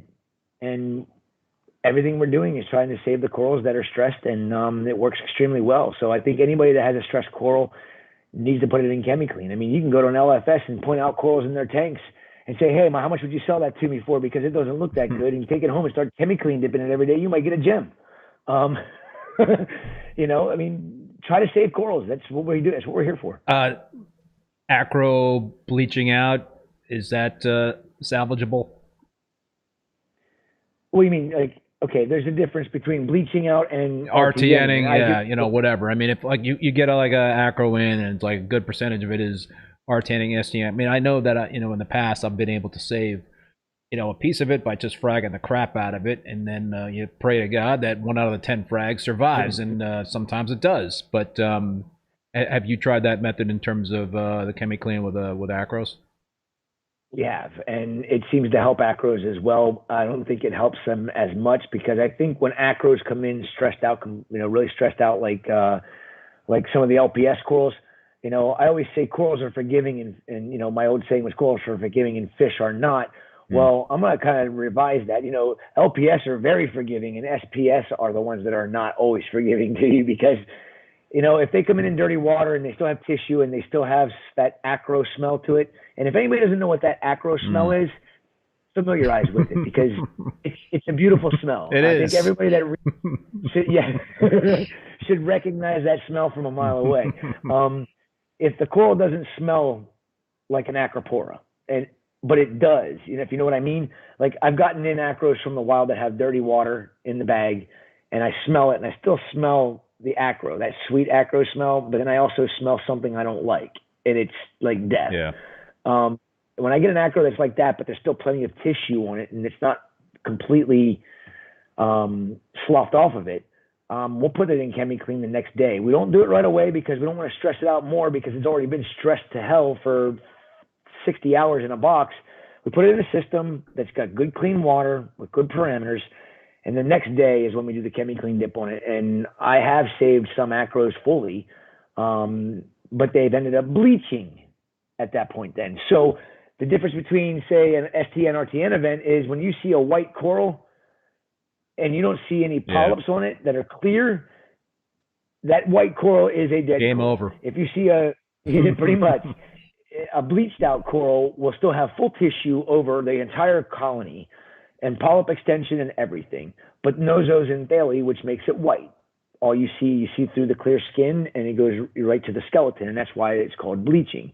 And they can come back from that, and how we combat that is with the Aquaholics blend of Zooxanthellae algae, and I think she's got now six species of Zooxanthellae in it, and I just got hooked up with a research company that's contacted me about their studies they're doing on the different species of Zooxanthellae, and they've got 13 different species. So now I'm like, I said to my friend Sam, I'm like, send me the species you have, I'll send it to them, and I'll see if I can get you all the species you don't have. I said, because we use the Zooxanthellae on bleached corals all the time, and it works. It really, truly works, but it takes a little bit of time. It probably cuts the amount of time it would take for you to let it go naturally back from just leaving it in the system. Probably cuts that in half to being back to fully colored up. But if the reason for that, I think it might be the fact that the correct species of Zooxanthellae probably aren't necessarily present in the Zooxanthellae blend, and maybe they're utilizing it, but not to the fullest extent that they should, and it's helping them along. But then they're picking up the rest of the Zooxanthellae species that they need from the Zooxanthellae that expelled in the system with all the other corals that are there. Because don't let anybody tell you that corals don't expel Zooxanthellae on a regular basis, because they do. You know, when that Zooxanthellae pisses off the coral, it's like, you're getting going, kick you out. You know, there's too much of you in my system, I'm kicking you out. That's why a brown coral turns brown. It's because Zooxanthellae overpopulates the tissue. And then when the coral colors up over time, the coral expelled to balance the amount of Zooxanthellae to the tissue so that you can see the true color of the coral. So, all right, what about ChemiClean, dosing that to a healthy system? Do you do that at all as like a prophylactic? You know, you've got several systems in the facility there. Do you dose ChemiClean on a regular basis just as a protective measure, just to make sure that you don't have any pathogens that might get into the system and cause trouble? I do more so on the wild systems than I do on the farm systems. The only time I do it on the farm systems is when, for whatever stupid reason, I see this little patch of cyano popping up. I'm going, well, everything's checking out good. Why is there cyano growing in my tank? You know, and if I can't get rid of that with the ways that we normally do, then I would go through and put some ChemiClean in one night, shut the skimmer down, put the ChemiClean in. And it's funny because we actually see a big difference in the corals in the farm system after we do a ChemiClean treatment, which I think I've only done it on the farm systems maybe since I've started the process on the wild coral systems. Usually about every month is when we do it. It's just, it really is expensive. It's like 15 grams of the stuff in each of my systems. And I'm thinking to myself, you know, when I first figured out what I needed to put in there, I'm like, that's a lot of daggone ChemiClean. Luckily, I know Jeff that distributes it, and I call him up and say, I need a kilo. And he's like, huh? I'm like, no. I need a kilo of ChemiClean. And of course, we always chuckle about that. But he, you know, that's a great thing. And then I get a kilo of it in, and it lasts me for probably about a year with all the dipping and everything that we go through. It lasts us for a long time. But I think it's very important because ChemiClean is not going to hurt your corals. I've never seen it have any ill effect on corals in any way, shape, or form. The only thing it's going to have an ill effect on is possible pathogens that, you know, that don't like it. You know, like we use it for red slime or cyanobacteria. So there's other bacteria that don't like it, I'm sure. And I think that's part of the reason why the baths that we've been doing on the corals with the 30-minute bath has been so good, because those bacteria are being put in check or eliminated, and it's allowing the coral to actually, recover from the harm that the bacteria did, and then start to grow and survive and thrive over time. Our wild coral systems, we do it pretty much monthly because, we haven't been bringing in as much coral because it's been a little bit slower this summer than normal, which it is what it is. It's summertime. I actually take that as a good thing, so I can actually work on my farms a little bit more. But, the wild coral systems, about once a month when we were getting regular weekly shipments, I do the chemi clean, and honestly, corals that were stressed on arrival that we've chemi cleaned that look good, but still don't look like they should, and corals that are still looking like they're recovering, but we didn't feel were necessary to go through a chemi clean bath because they weren't completely retracted, they end up perking up really, really good, actually quite quickly after we do the chemi clean treatment in it. And I say, if it works, keep doing it. If it doesn't, then you experimented once, don't do it again. Are you concerned at all about using chemi clean? Because it's an algaecide, right? It's basically, right? Won't tell. He won't tell me. I think it seems to be enough evidence out there that it's an algaecide. But my understanding is that it's not only going to kill the bad bacteria, but it's also going to kill some of the good guy bacteria. Is that ever a concern for you? And have you ever seen any side effects in terms of, you knocked out the cyano, but all of a sudden you've got a bloom of like dinos or something like that? Do you see something else like happening as a result of the chemi clean? My one experience, well, I've used chemi clean a couple of times, and I had. It seemed like there was like some ripple effects. Something, it solved the cyano, but then it kind of like kicked in, I had some dino outbreaks and stuff like that. So have you seen that, or pretty much no? No, I haven't. Dinos, I think that I didn't figure it out. I think Gene figured it out. I think dinos are all about minor and trace elements. Honestly, I think when you're deficient on a lot of your trace nutrients, that's when, when the algae isn't doing its job, and then you have to have cyano coming in or dinoflagellates coming in. Again, this is a theory that I've come up with, but when I haven't seen dinos in my system in, oh gosh, I guess, was it last summer when Gene came up with it? I had this dino outbreak in my system, and I'm pulling my hair out trying to get rid of it, and it was a pain in my butt. And Gene had the same thing happen in his display tank at his house, and he had just got done running an ICP on his tank and saw that his iron was completely, undetectable. Well, because he knew that was undetectable and the other things that were undetectable, he ended up adding them in the proper ratios into the system to get them back to natural seawater levels. And he went away he did it on Friday, went away on Saturday, came back Sunday. There was not a lick of dinos in the tank. He's like, and honestly, the room had a weird smell to it that I never smelled before. And he's like, the dinos were gone. He's like, so I didn't know what it was. He's like, and then I started, just continuing doing what I was doing. He's like, and then my iron got deficient again, and it came back. He's like, and then I dosed iron again to get the iron back up, and molybdenum and a couple of other things. He's like, and it all went away again. He's like, so I learned that if I keep my iron levels at natural seawater levels or a little teeny bit above, it keeps dinos in check. I don't know what other elements are involved with all that, but that's all part of the fun that I get to have over the next year or whatever it is, to figure out just by trial and error when things pop up, what is different now. And okay, my ICP results are telling me that I'm deficient in iron. Why are you deficient in iron, Chris? You have a concoction. You weren't deficient forever.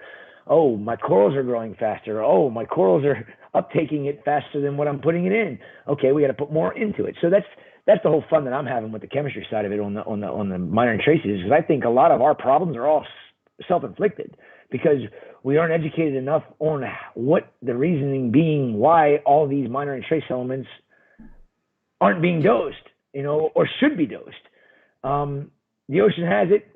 I think our tank should have it, bottom line. And, you don't see cyano outbreaks all over the pristine coral reefs of the Great Barrier Reef, maybe on the inshore reefs where there's pollution, but you don't see it in, if our tanks are looking absolutely spectacular and we get a cyano outbreak, the corals all look amazing. Why?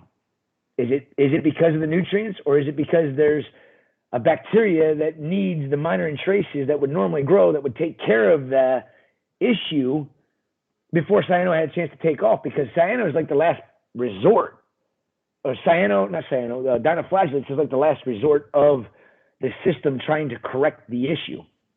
And it happens every time there's nutrient deficiencies, nutrient deficiencies. The algae is not doing its job. And I attribute it a lot to minor and trace elements, in my opinion. But again, it's only theory, but I've done so many times I've had the issues, and Gene did it too. And, you know, if the shoe fits, the theory's pretty much there, but needs a little bit more time to completely figure out. You know, I've had this persistent cyano. It hasn't been. Oh, nice cat there, Chris. She does this about time every night. She always wants to come and level. She wants a little attention. So I've always had like this persistent cyano in my 187-gallon, you know, system tank. The frag tank's plugged in. It's nothing like crazy. It's just like I get a little cyano here and there in the sand bed and all that stuff. And so when I did the reboot on the 187-gallon tank, you know, I had a lot of cyano on the calcified sand bed, so I pulled that all out, and you know, so it's sort of like coming back a little bit, and it's still kind of persistent in one of the frag tanks. So one thing I'm trying is actually the remediate from Captivate. And yeah, apparently that's something that could potentially help with cyano. But you also got me thinking about ChemiClean, you know, in terms of potentially knocking out with that. But you know what happened with the 187-gallon reboot is that I had a whole bunch of corals in that tank, and they encrusted big time on the rock. I mean, I had a lot of encrusted coral on the rock, and so when I pulled that rock out, I don't know if you know the whole story with me in terms of that reboot, but I created this cryptic sump. And I put, I took out like 125 pounds of Haitian live rock that was completely encrusted with corals, and I chiseled all the encrusted coral off of that rock, including like that Orrery red planet, which was like crazily, just totally encrusted on the rock. So I took a lot of the colonies out. I took big chunks of those colonies, but so the net was that there was less corals that went back into the system because a lot of the coral had encrusted on the rock, so I removed the encrusted coral. So my nutrients went up. You know, my nutrients were like, nitrates were like around 2.5, and they kind of went up to 10. And so I think that, phosphates went up a little bit as well. So that makes sense, right? Because corals are a big exporter of nutrients. Yes, big time. More so than people even think. Right, yeah. Oh my gosh, this cat. She won't leave me alone. So, I think that I'm definitely. I just started with the remediate to see how that will help, and I'm kind of looking at Chris's website right here. It's basically what he says is, and I don't mean to I'm not meaning to do an advertisement here for Captivate Aquaculture, but they say it's a dry blend which supplements the existing biological filtration established systems. So yeah, it's we I talk to Gene all the time at Reef Labs, and him and I are always bouncing ideas off our head, and then if we can't come up with a definitive answer, of course, Chris is always in the loop, trying to figure out things with the three of us. And I tell you, the remediate and the inoculate, Gene started dosing the remediate on a daily basis. And he was telling me about how his gunnies were just absolutely fully polyped out, completely insane. Okay, yeah, please get Willow. And grab me another one of those, please. I need a beverage refill. So Gene started talking about how his polyp extension on his gunnies and his acros and uh-oh, we lost Chris. You there? Oh, we got you back. Well, the cat pulled the Ethernet cable out. That'll do it. It's okay. So Gene was talking about his polyp extension on all of his corals because he put, and he's like, I didn't really realize what the remediate was doing until I ran out, and he had run out for over a week. And when he started doing, when he slowly over time that week, he noticed the polyp extension wasn't as good, and the corals just didn't look as happy. And when he came back out and got more remediate from me and started putting it back in his system every day, it all went back to the way it was. The polyp extension was the same, but he's boosting the bacteria population in his system. And people say, well, why do you want to do that? Well, why wouldn't you want to do that? Because the ocean's full of bacteria, and we are not even close to what the ocean has when it comes to bacteria in the water column. And adding the remediate is boosting that bacteria population, just like the minor and trace elements are boosting the species diversity and the bacteria population in your system. So as a whole, the more bacteria species you have living in your system, the happier your corals are going to be. And I can swear by it, because I actually had to have Chris send me, I think it was a 6 kilogram bucket of this stuff, because I was dosing so much remediate. And then after I realized I was going through that pretty quickly, and it gets quite expensive, I'm like, okay, my money pit that went away is starting to come back. So let's just take a step backwards here. Gene was adding way more than what because I tried to match what he was adding to his size tank. So because he saw all these positive things. So I cut that back to basically what he was adding to his 250 gallon system, I was adding to my 2,000 gallon system. And I honestly didn't notice any difference. Like the polyp extension and everything was just, still there. So adding small amounts of that bacteria, thanks, sweetheart, will definitely boost your bacteria population, which will in turn feed your corals. That's the key. It will feed your corals when you aren't target feeding them or putting in particulate matters. Microscopic fauna that is living in your system feeds your corals more than anybody even realizes it. And we just have it on a regimen. I don't dose it every day like I did, because I found that was not, I did an experiment. I said, okay, let's try it every day and see what happens. Well, the corals looked amazing. And the next week I said, all right, now let's do it Monday, Wednesday, Friday and see if we notice any differences. Honestly, I didn't notice anything different. Everything still looked phenomenal. And so I'm using a heck of a lot less than this is the remediate. Yeah. The remediate. So, but then I went a step farther and I said, what about if I put inoculate in? Because inoculate is a cycling bacteria. It is meant for the beginnings of the nitrogen cycle of your system, where remediate is more for more for phosphates and nitrates. The inoculate has all those same bacteria in it as well, but it also has other bacteria in it that are good for breaking down of ammonia and nitrites. And, I cycled the farm system with inoculate and remediate. And it took 5 days for 8 ppm ammonia to disappear in my system by putting that in there, as Chris recommended me to do it. And it really does it's amazing. It's, I didn't have to buy this expensive gallon bottle that only lasts for a few months. It's just dry powder, and I can sit it there and I can, 6 months. Oh, you're going to cycle another tank. I don't have to call up and buy a bottle of liquid that, needs to be refrigerated. I can just use my inoculate or remediate. But we started putting the inoculate in on the days we didn't put the remediate in. And that's when I really started saying, wow, bacteria is an amazing little life form, that this planet is so important to this planet. And we use antibacterial soap, and it kills our bays, it kills our rivers, it kills everything. It just blows my mind that they don't talk about this when they're talking about being green, because that is the most anti-green thing on the planet, is antibacterial soaps going into our water systems and back out into the ocean. I fear for the day that they realize it and it's too late for bays and some things like that, but we won't go on that tangent there. We'll just, bacteria is important, bottom line, and dose inoculate and remediate in small amounts in your systems. And Keith, you will be pleasantly surprised with what you see. I promise you. Yeah, I still dose the Brightwell's Microbacter 7 and Clean on a weekly basis to both systems. So I'm dosing the remediate to that one system, and kind of excited to see what happens in terms of that.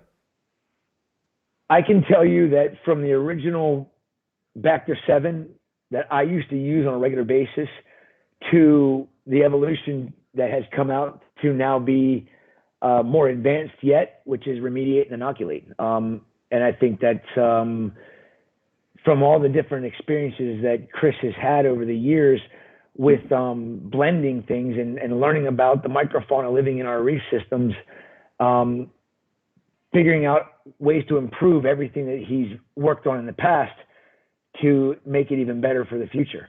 And as a matter of fact, I just called him up today and said, you need to take some selenium out of the MT and some molybdenum. And he's like, dude, I reformulated that damn near 8 times already. He's like, and I've got all the formulas from when you told me to reduce different things. He's like, you really want me to reduce selenium and molybdenum again? And I'm like, just a little bit. I'm like, everything else is in there is working out and lining up perfectly except for those 2. But then, you know, I go back to forgetting that I remembered my selenium and molybdenum levels came down when my magnesium, iron, and cobalt levels were not detectable.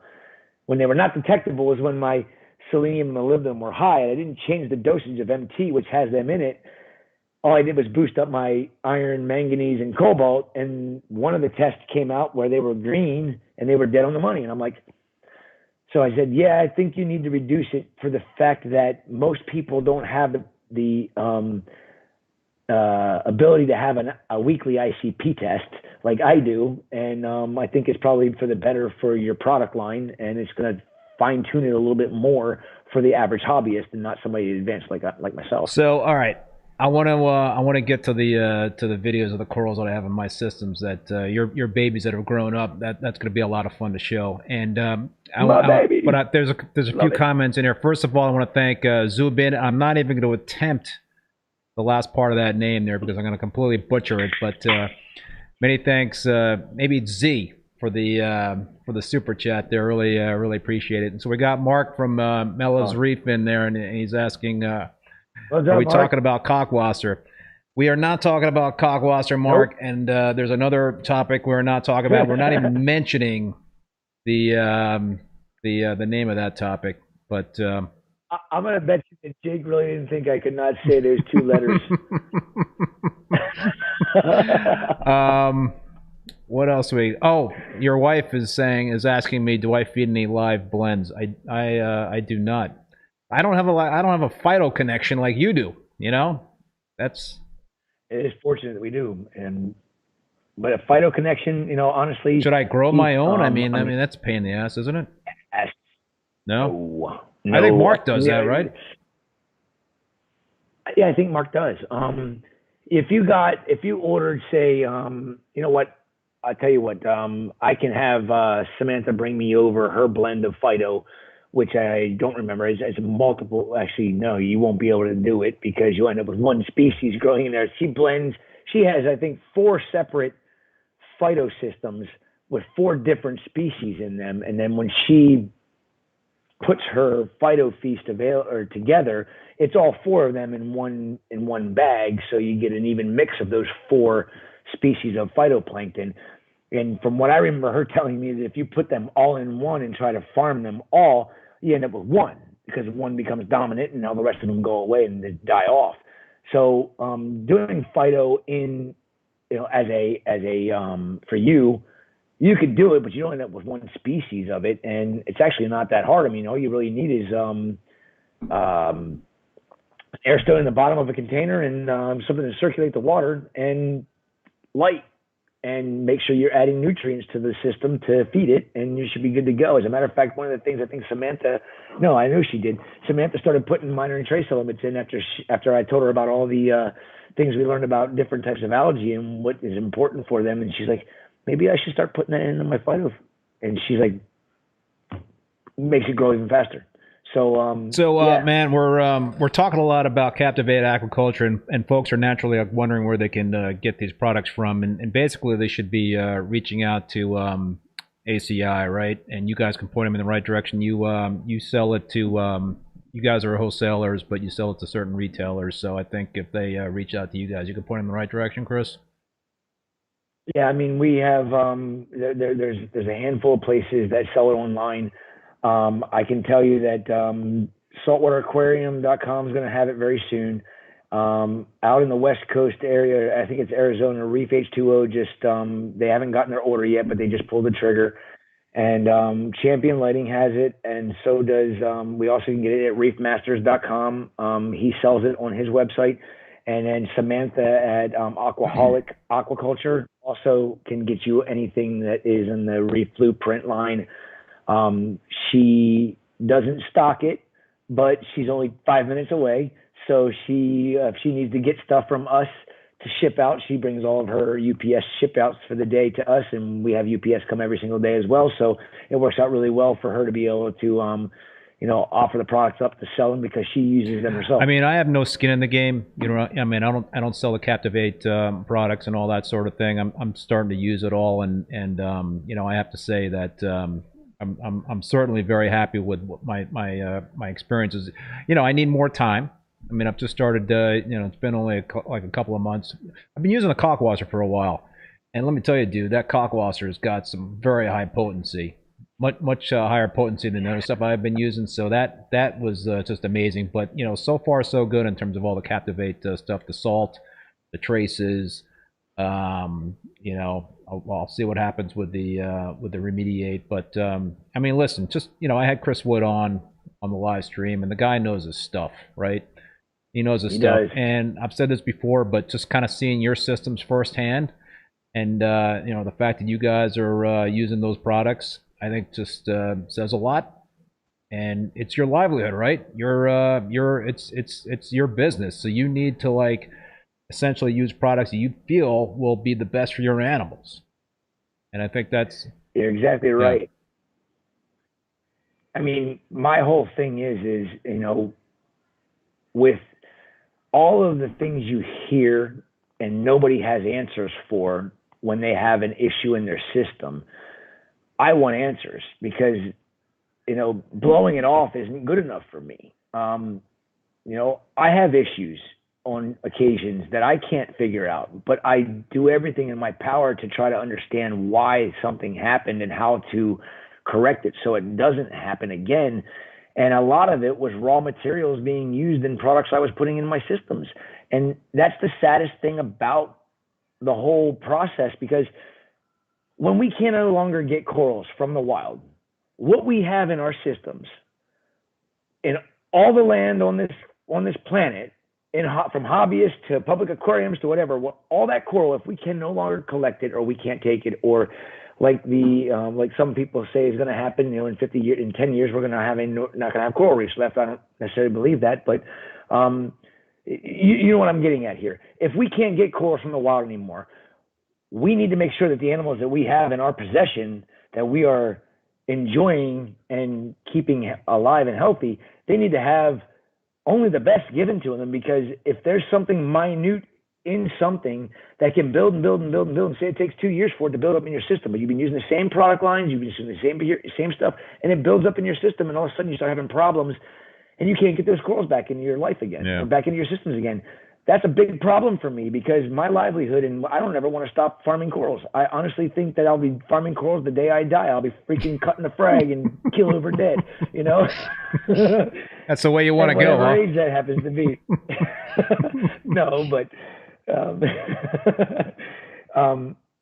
bottom line, the animals, they can be very sensitive to contaminants, and what we put in our tanks is going to determine how long we're able to be successful with keeping these animals in captivity.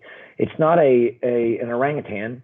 It's not a polar bear. It's not something that doesn't have, of course, they have a lot of things that they need to be taken care of as well, but we're dealing with a much more complex ecosystem when you're talking about the ocean than we are with land-based animals. And we don't even know anything about them. You think about it. We know about 2% of the world oceans. We know we've discovered 2% of the world's ocean. That's just not good enough for me, for people to say that all the things that I've been working on aren't important, because how do you know? Where's the studies? Nobody's got any data on any of that. Let's just chase our alkalinity and chase our magnesium and chase our calcium. That's all we need to do. No, that's not good enough. There's more to it than that. And for our systems and our corals to thrive long-term in captivity, I'm not talking about 5 years or 10 years. I'm talking about decades, a century. Can you have a coral that you grew that I started growing when I was, 35, and 100 years from then, is that coral strain still alive in captivity? Why is it still alive in captivity? Is it because of the breakthroughs that we've find with all of these things that we've been working on?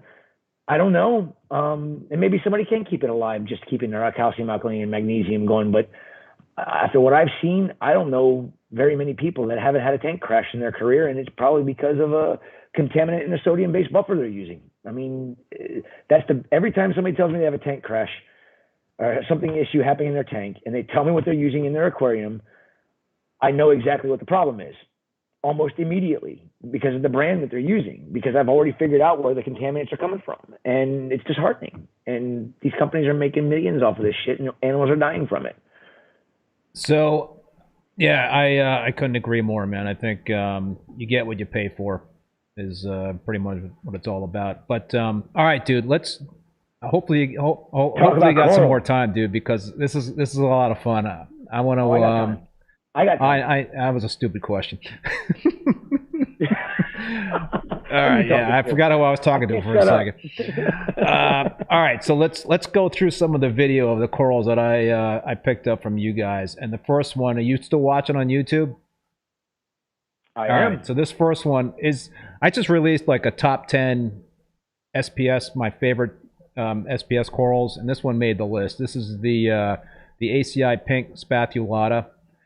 And dude, this thing is like insane. I mean, go ahead. Give us the backstory, man. I need it back. Really? You don't have it? Oh, no. Crap. I'm really, really upset that I don't have that coral anymore.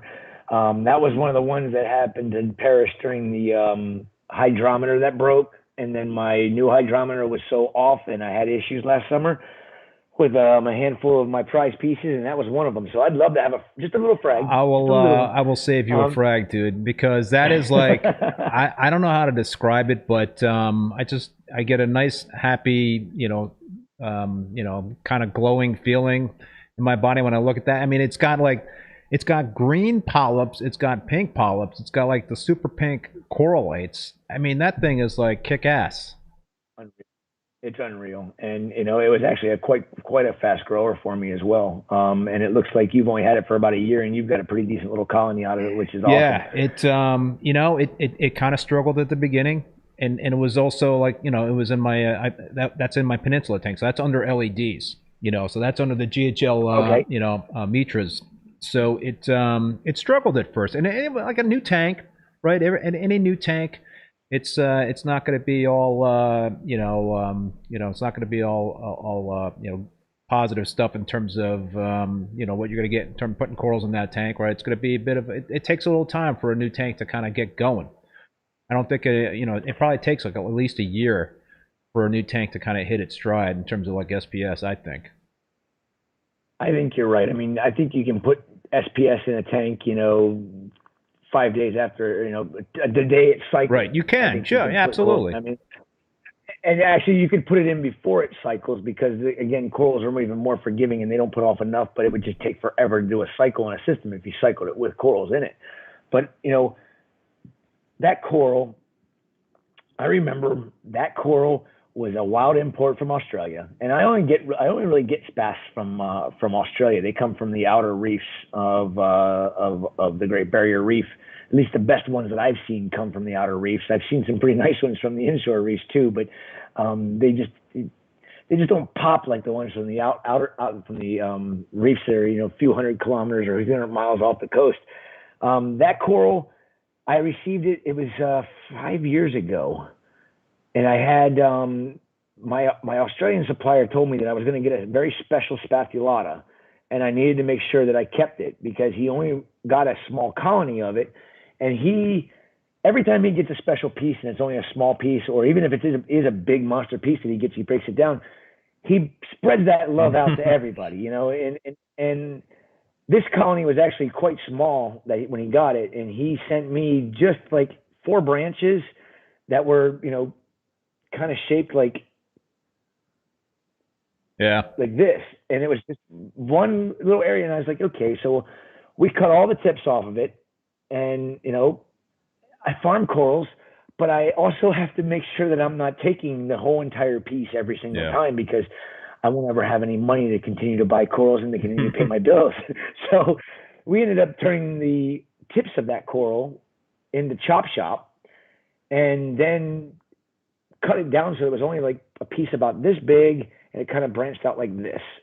Well, it's kind of more like this with a little bit of branching on this way, and I just stuck it straight up, and it puddled really good. Nothing happened up top, and it all of a sudden just started to shoot branches up from the base, and it took about 2 years till we launched it, and then it only took me 3 months to kill it after I had my hydrometer break and my dumbass got complacent. And again, I can beat myself up all day long about it, but that's one lesson I learned that I'll never do again is, be complacent about what your equipment is. And when you buy a new piece, you better check that thing because they're not all made the same. I wish I had that coral back. And you'll get it back. Yeah, for sure. Yeah. In fact, I just fragged it to put it in my other system. So I got to back up to make sure that I don't lose it. Yeah, that is like one of my top favorites. I don't think I've had a lot of spathulatas, over the years. I really don't think I've had a lot of those types of corals. So I really love the look of it. It's interesting. It's kind of like I thought it was a millie when I got it from you, but you corrected me on that one. So.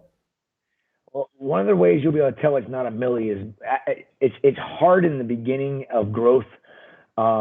But as they get bigger, it really becomes pronounced. I mean, you'll have space between the branches, and you'll have a branch that comes out, and you'll have one branch sticking up right here, and then it'll grow out, and then one branch will stick up here, so they're spaced apart really good. And again, that coral also, the way it grows, also helps to funnel the food down towards the center, even though there's not as much particulates in the water column where they thrive, which is out on the outer reefs. It's crystal clear and pristine. But that coral is not easy for most anybody because when you see them in the wild, they're normally massive tabling corals, but they're thick. Like you think of like a tabling Acropora, you think of an Acropora hyacinthus. That when you collect a colony that's 1.5 feet in diameter, it's only like this thick, the table, where a spath grows flat. But it's like spread out branches, and they actually get really, really cool looking when they grow out. And I can see everybody always calls them millies when they're frags, and I can tell because they actually have it's not as of a blunt tip. It actually, from the base of the branch, it can actually go to more of a pointed tip. So you kind of see a tapering effect going on the spathulatas, especially it's easier to see that on a full-size colony than it is to see on fragments, but I can see it on that coral right there. I can tell immediately as soon as you put it up there, it was definitely a spathulata. And it seems like the coralites are more prominent. You can see the coralites, and the fact that they're like, they're bigger, and the fact that that's pink just really, to me, is like grabs the attention. That's something that's really pretty cool. Very similar to Acropora millipora, Acropora prostrata. And I don't even know if prostrata is considered a name of an acro anymore. I haven't even looked that up in a while, but I used to love getting Acropora prostratas in because they look just like a millipora, but they don't grow in that tabling form. They grow in like a bush. Very cool coral. I used to have a really cool blue one with red polyps back that I got from Fiji. Oh my gosh, that was the beginning of ACI. That was like 15 years ago, 14 years ago.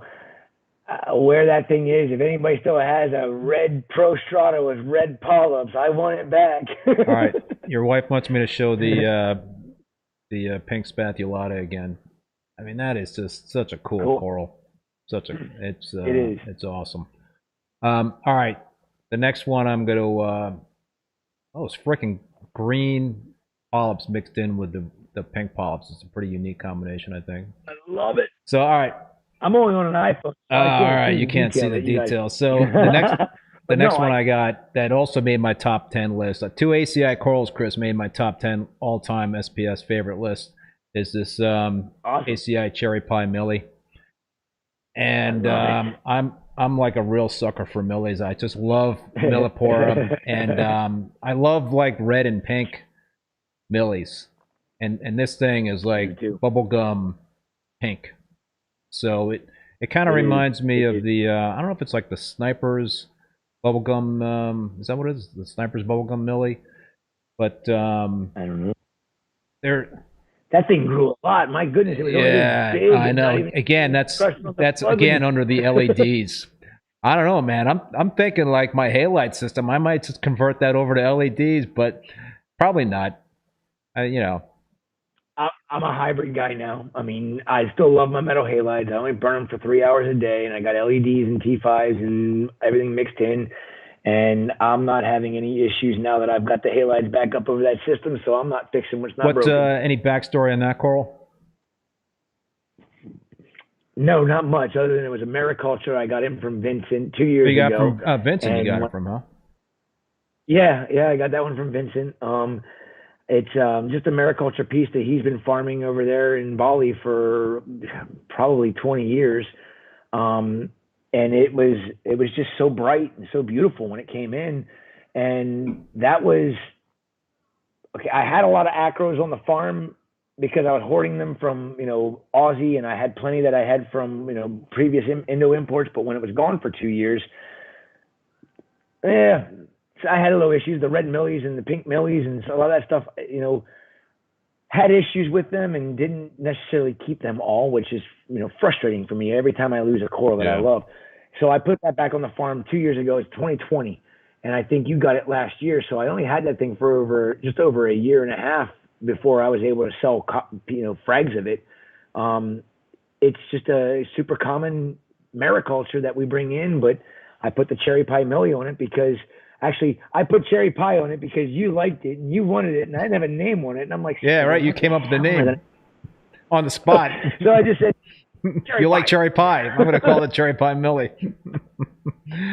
Yeah, your wife's like, we hit the 2 hour mark and the spam bots have found us there. But I thank Paul, the moderator, for putting the kibosh on the spam bots. No, I still have that one. I actually, it needs to be fragged big time.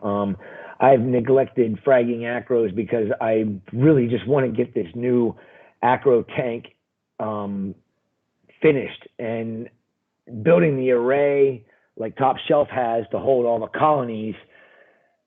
I've been having a hard time finding all the PVC parts that I need. Oh, you're doing an array too? Yeah, because that tank's going to be blasted with flow. Jake told me about the Voyager HP, the Voyager HP 10 pumps.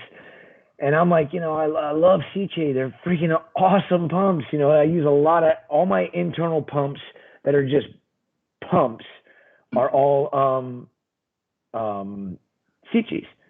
And I think I lost you. Can say no, you got me right. I could see it. Yeah. This one here died because I can't hear anything out of it now. But anyhow,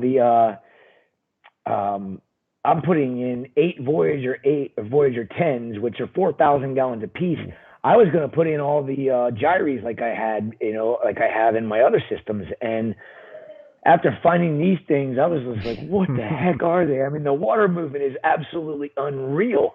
And if I put 8 in and put them on timers, 4 shooting one direction and 4 shooting the other, the array is going to have to be there because there's no rack going to stay down just laying on a PVC pipe. It's going to blow around. So definitely got to do the array. And I can't wait to do that because I think I can put like over 250 colonies in that tank and it'll look completely badass. If I had a tall enough, I mean, I got 3 frag tanks, and my 75-gallon frag tank. It's I think 12 inches tall. I would love to put an array in that tank, but it's just not tall enough, I don't think, to do the array. Yeah, I mean, this is 2 feet deep, which is nice. It'll work out really well. And it'll also make it a little bit easier for the guys to get corals because a lot of the acros will be closer to the top. And when it's 6 foot wide, only I can reach the corals in the middle, and everybody else is too short to reach those corals. So it'll be nice to be able to do it without falling in. That's something we're trying to combat right now in the Euphilia tank. Is we want to lower the middle rack, and everybody's too short to grab them. So now we have to come up with some sort of concoction to actually go in and pick the racks up instead of bothering me every time somebody's got to grab a rack out of the It's like, hey, we need the tall guy to help out. All right, the next one I got here is the ACI dragon fruit. This is such a cool encrusting Montipora, man, and it grows fast for me. I mean, it just like really puddles fast, but it's just like got this really deep blood red coloration on the skin, and it's got this like neon green polyps. It's really a gorgeous. I've never really seen a Monty like that. It's absolutely stunning, and I didn't put the name on it. I used the name from the person that I got it from, and I try to do that as much as possible to keep that lineage, going.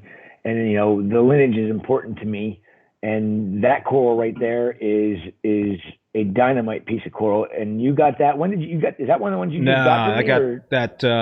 Okay. So that's like kind of like my main little colony on the frag tile I got like a year ago. But I've got like 7 or 8 frags that are just like encrusting on the frag rack itself. So like it's just like it goes quick.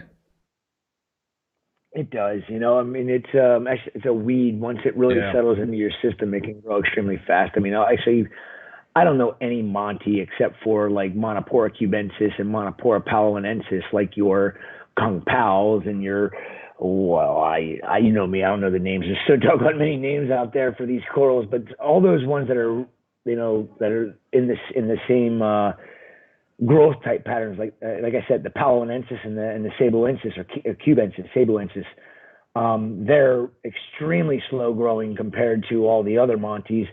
But when you learn where they actually live, you understand why. They live in deep water, super deep water, and don't get a whole lot of light. So a lot of the deeper water corals do grow slower, where I'm pretty sure the dragon fruit's probably one that was collected on the top of a reef somewhere, getting cooked by 4,000 par by the sun,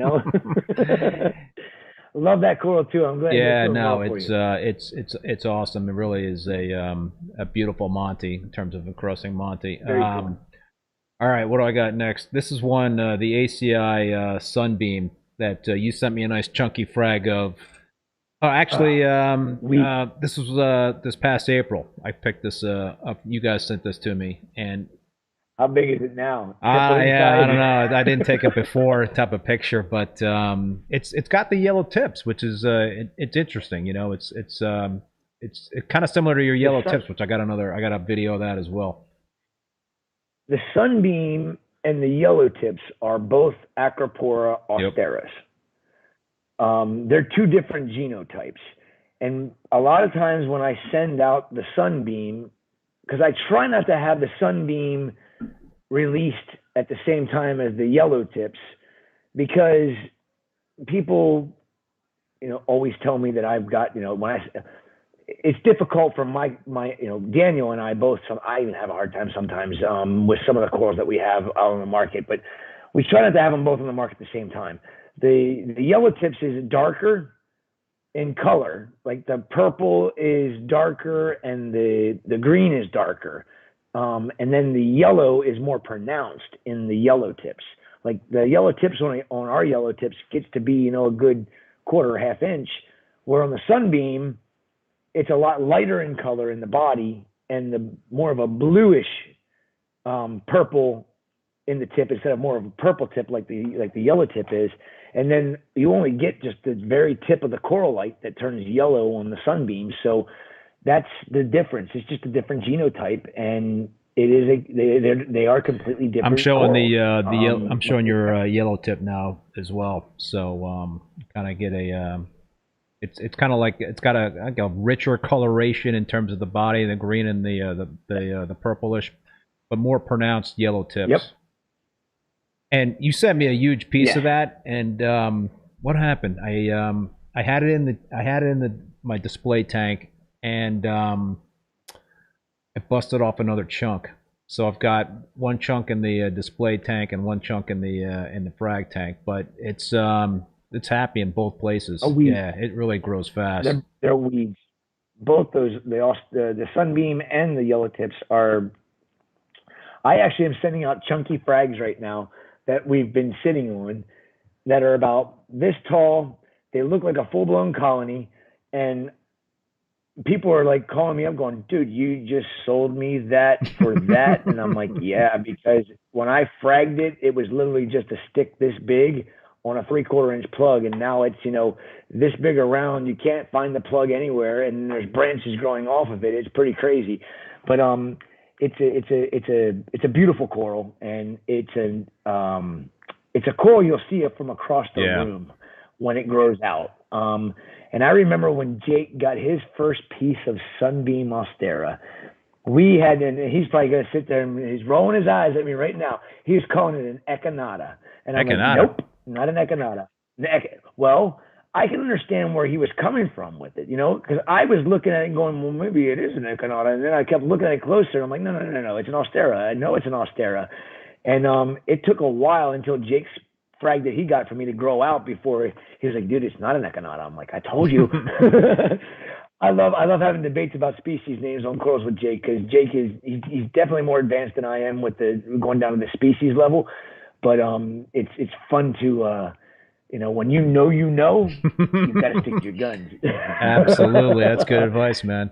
And it's not too often that I don't ask Jake for species. I mean, I can get down to genus level on most anything, but getting down to species level, he's definitely more advanced in that side of it. But I love learning about the different species, and he's helping me tremendously with that. I have to give him that for sure. So this is another encrusting mod to the ACI Emerald Forest. This thing is like toxic green, dude. Whoa. Toxic green. It's actually one coral that when I put it on the farm, I was like, do I need another Danae or do I need another whatever? Jake can tell you what it is. I forget the species name of it. I don't think it is Danae. It's very similar to that. Do I need another one that looks similar to the Superman Monty, to the Rainbow Monty, to the the Tropic Thunder, to all these ones that have the same, but they are different. They're just different genotypes. Maybe some of them are just different species as well. It grows for us like crazy. I mean, we've got tons of frags of that coral, and it's amazing how different it looks when the polyps are retracted. Yeah, for sure. Yeah. it grows like a weed for me, man. I mean, I fragged that thing. I've got like probably 6 or 7 little frags that were maybe 3/4 inches. I think they've already encrusted the whole frag plugs and starting to like puddle onto the frag racks themselves. So you fragged it, put it on a plug. A month later, it's a problem. That's a problem. Well, hey, you're definitely doing similar things to what we're doing, so you get to see the benefits of that boosted. You know what? And tell you what, wow, the growth is unreal. Yeah. Let's not talk about that though, man. I mean, like that's taboo tonight. Here's another one of my favorites, the ACI Light Brite. Man, this thing is it's unreal. It's got these like yellow tips that reminds me of the Jason Fox flame, but it's got, I think, pinker, polyps, and yes. It's also got these yellow lime corallites, which is a really cool combination. I remember when I launched that coral, we got it in, and I'm pretty sure it's Acropora divorcica. Divorcica, horrible pronunciations on that, but it's the same species as pink Cadillac. Ah. And if Looks you familiar. don't have a pink Cadillac right next to it, it's another one of those corals that I can see the difference immediately, because pink Cadillac's more white with blue polyps and then the same basic color in the body. This, when I got it, again, this came from Vincent. This came from Vincent probably 4 or 5 years ago. And this was before the Indo ban came into play. I got this coral from him, and I ended up, actually, this was one of the corals when the Indo coral ban came into effect that I still had a mariculture piece. I was sitting in my for sale section. I'm like, nope. I don't know if I'll ever see you again. You're going to the farm. And as a matter of fact, I did that with every single acro I had left that I had, maricultural wild from Indonesia. I put them all on the farm, and we just started seeing them being released a few months back, like 3 months back is probably when we started seeing things being released from there, because of ups and downs with the systems and playing around and learning. But yeah, that's from a mariculture from Vincent. It's a beautiful piece of coral. I'm glad you enjoy it, because it's one of my favorites out of all of them. Even though it's not like 5 colors in it and this and that, it's just a really cool and a beautiful colony when they grow out. And we've got colonies right now, 3 of them that are like this big that need to be cut. I remember seeing those when I was there last April. I just banked that coral in my other system, so 1 second. My son. Come here. Hey, have a good night. I hope you feel better, buddy. Yeah. All right. Are you good on time, man? Oh, you can go 11 o'clock, 12 o'clock. I don't care. We could be I got plenty. we could be approaching a record. Actually, we are approaching it. We got about I think Jake and me and Jake and you. We were 2 hours. No, we were. No, we didn't. I think we did maybe like 2 hours 15, 2:20 or something. Might have been the long. So we're 2 hours 12 now. So I think if you got more coral to show off, then I think we're definitely going to go way past your record. No, I'm good. All right, I'm good. Yeah, the only thing that stopped me is I got to pee, but that's. Don't worry about me. Hey, that's all fine and good. Yeah. That's all fine and good. All right, so here is another coral that I've never had this coral before. The ACI. Can you hear me? My buds died. I can hear you. They're both dead. Can you hear me? Okay, good. Yeah, no, I can hear you fine. I just didn't sure if there was going to be an echo or whatnot, but yeah. So what I'm showing now, Chris, is the ACI Toxic and Acropora, which is I've never had one of these before, and so awesome. It grows really fast for me. It's fragile, right? Because that was like current as of today in terms of my bigger piece, but I've got a lot of other frags in the frag tank because they broke off. During it wasn't intentional. Well, that coral came from Vincent as well. Actually, every Acropora that I have on my farm came from Vincent, except for the new one that I'm getting ready to add, which is very similar to that one, but it's got pink polyps. Really? Pink polyps? Yes. And that green? Pink. How is that possible? I don't know. Nature's amazing. That's all I got to say. Nature is absolutely amazing. It didn't have that when it came in. And I sent Vincent a picture of it a couple of weeks ago. And he's like, where'd you get that? I'm like, you? And he's like, well, I don't have anything that's that green with that pink of polyps. And I'm like, oh, that's right. You don't, those minor and trace elements, and you don't do the other thing. And he's like, now I really got to start looking into this a little bit more. He's like, how the hell do you have pink polyps on that thing? He's like, I've never seen anything like that. I'm like, yeah, it's absolutely stunning. I've seen a red polyp, like a darker green one before, but never one that's that bright with pink polyps like that. And the toxic is just a phenomenal piece. And now I get to have another little mix with adding something with pink polyps. That is pretty cool, man, for sure. So a couple of comments. Woody's Wicked Reef. Yeah, this is a good idea. Put yourself on a cockwater drip, and you can go all night. Laugh out loud. There you go. I gotta be a little ingenuitive. Uptown Reef Keeper. What's Chris's most sentimental coral in the farm? Most sentimental. Gosh, you gotta do that too. Honestly, I don't know if I can even just name one. There's so many corals that have been through pretty much every up and down that we've experienced to date that I think there's too many of them for me to just pick one of them. If you had to pick one coral that, let's say, you were the system was like getting wiped out and you had to save one coral, what would that one coral be? It's got to be my Sursinoy. Then my kryptonite, it's got to be that coral. I'll never be able to sell fragments of that coral. I've just accepted that fact. So harsh reality. Now, it's funny because I've gotten some more from Vincent and other mariculture facilities since the original piece is now down to a little bit of AB frag again, that are doing extremely well and growing faster than the original piece that I've been finagling with for about, 7 years now. They're like so big and beautiful, and I had the problem with the one that was growing over the 4x4 8-inch tile or 4-inch tiles. they're growing faster than the original piece that I've been trying to keep alive for 7 years. I don't understand what that means or what that is.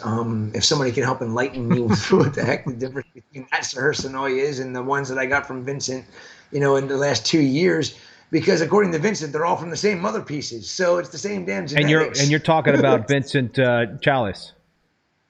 Chalice, yes. Yes. Oh, he's coming up here in September. Yeah, he's gonna be a cannot- guest on the show. I'm really excited to have him, man. And thank you, dude, for hooking me up with him in terms of being a guest on the show.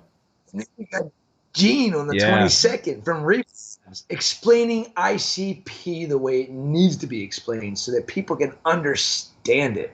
That's what I'm excited about, for people to actually be able to understand what an ICP test is, how it operates, and why it's very difficult to keep consistency in them, and why you got to be watching who you're sending your samples to. It's online. But anyway, it's exciting to have Vincent and Gene on. You're gonna have a good time. Sure. With those 2 shows. All right, man. I got 3 more corals to show, and this next one is a really cool one. Talk about fragile. The ACI Manila Sky, dude. Manila Spy. I'm sorry, Spy. Did I say Sky? Manila Spy. It's actually the Jake Adams Manila Is it? Spy. Talk to us about this. This is a unique. This is a whole interesting backstory on this coral, right? There is a very interesting backstory. I don't know the entire thing exactly. I just know that something about a spy, something about Manila, and it's here in the U.S. Yeah, Jake wrote an article about it, right? Yeah, he did write a whole article about it. I think he's written about it many a times, and he's passed it around to a lot of different places. And unfortunately, the big names in this industry didn't even use the name that Jake put on it. They put their own name on it. And I was like, dude, I would never do that to you. When you get me this coral, when I get it big, when I get enough of it to farm, I'm going to put the name on that it deserves, because you were the original person to have it, if I remember correctly. And that's important to me, is to give credit where credit's due, not to be your own entity on everything and every aspect of what you do. I mean, if I get a named coral from somebody that I know that they've been growing and farming, the coral's gonna get the name. Now, if it takes me 5 years to grow it out and I forget the name, then sorry, but but for the most part, happens. I try to use the names that were when I purchased them. If it's a wild imported piece that we have, I'm sorry, but it's not your blah, blah, blah, because it's not the same coral. It's a wild import that I got. You got a different wild piece. It's different genotype, different genetics. Everything is different about the coral, even though they look very similar. It should be, in my opinion, the way the name game thing has just made things so difficult. There should be some standards put into the industry, and there's not. And to get this industry to come together, I don't know if it'll ever happen. I think everybody wants to be their own entity. I want to come together with as many people as I can. It's there's a lot of a lot of it's about marketing and what have you, and putting a fancy name on stuff and jacking up prices. So that's an unfortunate. Yeah. It's about this. It's about this right here, and it disgusts me more than anything, because we're talking That's a whole about nother life, show, right? It is a whole other show. That's 4 hours alone. All right, man. So I got 2 more, and these are 2 pieces that I picked up from you this past April. And the first one is the ACI Pink Panther, which is whenever I get a frag in, I chop off the base, right? And I do the month quarantine. I do several dips and all that. So I put it through the ringer. So this is already encrusted back over on the base since I chopped it. Nice. And it was pissed off when it went into quarantine, and it was not a happy camper. In fact, it was kind of teetering a little bit, in terms of like whether or not it was gonna hang in there, but it did, and now it seems to be pretty happy. And Keith, when that coral starts growing out for you and it starts to do the tabling, and it looks like to me, it reminds me of a tabling bottle brush. Oh, wow. Nice. The coral lights, and I have to thank Jake right now. I mean, I would not have that coral back, and you wouldn't have that coral from my facility if it wouldn't have been for me sending a piece of it to Jake. And you know, the reefers code that used to be the standard in hobbyists around this country has disappeared for the most part. It hasn't completely, but it has for the most part. And when I told Jake I lost my pink panthers, and he had gotten a frag of it from me, he's like, "Oh, dude, just let me know when you're ready, and I'll send it back to you." Well, if it wouldn't be for him, I wouldn't have that coral back, and you wouldn't have it in your possession, because when he sent it back to me, I had it for 6 months, and he had it for a year, and it only grew into a little colony with a couple little branches, and it was just starting to put a little table out. And in 6 months, I'm like, "Hey, Jake, I'm releasing the pink panther again." He's like, what? So fast. I was like, "Yeah, that thing's a weed for me." It actually turned into a turtle lately for some odd reason. I don't understand that. It slowed down in its growth, but you know, I guess corals can be moody just like people. No, that's for sure. All right, the last one I got here is the ACI Crimson, and this is a shot of it in my display tank under LEDs, and the same deal. You know, I chopped this thing off from the base of the plug, and it's already encrusted back on the plug, and it's starting to get pretty happy. But dude, man, this thing looks like it's going to be a winner. It is an absolutely ridiculous coral, and fragments don't do the coral justice, in my opinion. I mean, I've always been a colony type person to look at. You know, I mean, you can make a booger frag look stupid, insane, but sometimes there's boogers that are insanely beautiful when they grow into a colony. You're like, really? Is that what you look like? Because the tip is always in a lot of those rainbowy type corals are always the best looking part, and the rest of the body isn't as nice. That coral right there, it was I honestly contemplated whether I should even put it onto the farm, because it just wasn't that nice when I saw the original colony. And that's another piece that came from Indonesia. I just said, you know what, I'm going to put it on anyhow. I put it on, and as it grew out and started encrusting and started throwing into a colony, the single white tentacle on every single polyp was just like, that it is so amazing, man. I mean, so amazing. That's so unique. You don't see that. It's longer than all the rest. It's like there's one finger being stuck out. It's so cool. So your wife is saying, man, that the little frags look so different when it grows out. It's so beautiful. Yeah, I think I saw the mothers in your systems. And Jake is saying in his defense regarding the pink panther, it was before I realized my nutrients had bottomed out so much. Hey, we all run into issues. At least you admit it.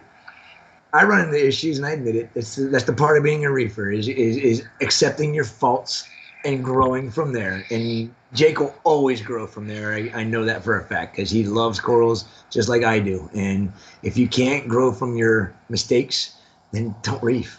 So, all right, man, that's my little book report, my little show and tell in terms of the stuff that I got from you guys. And you know, like we said in the past, if you folks want some of the ACI corals, then please reach out to your local fish store. I mean, I've got frags, but I would probably prefer you go through local fish store first before you come to me.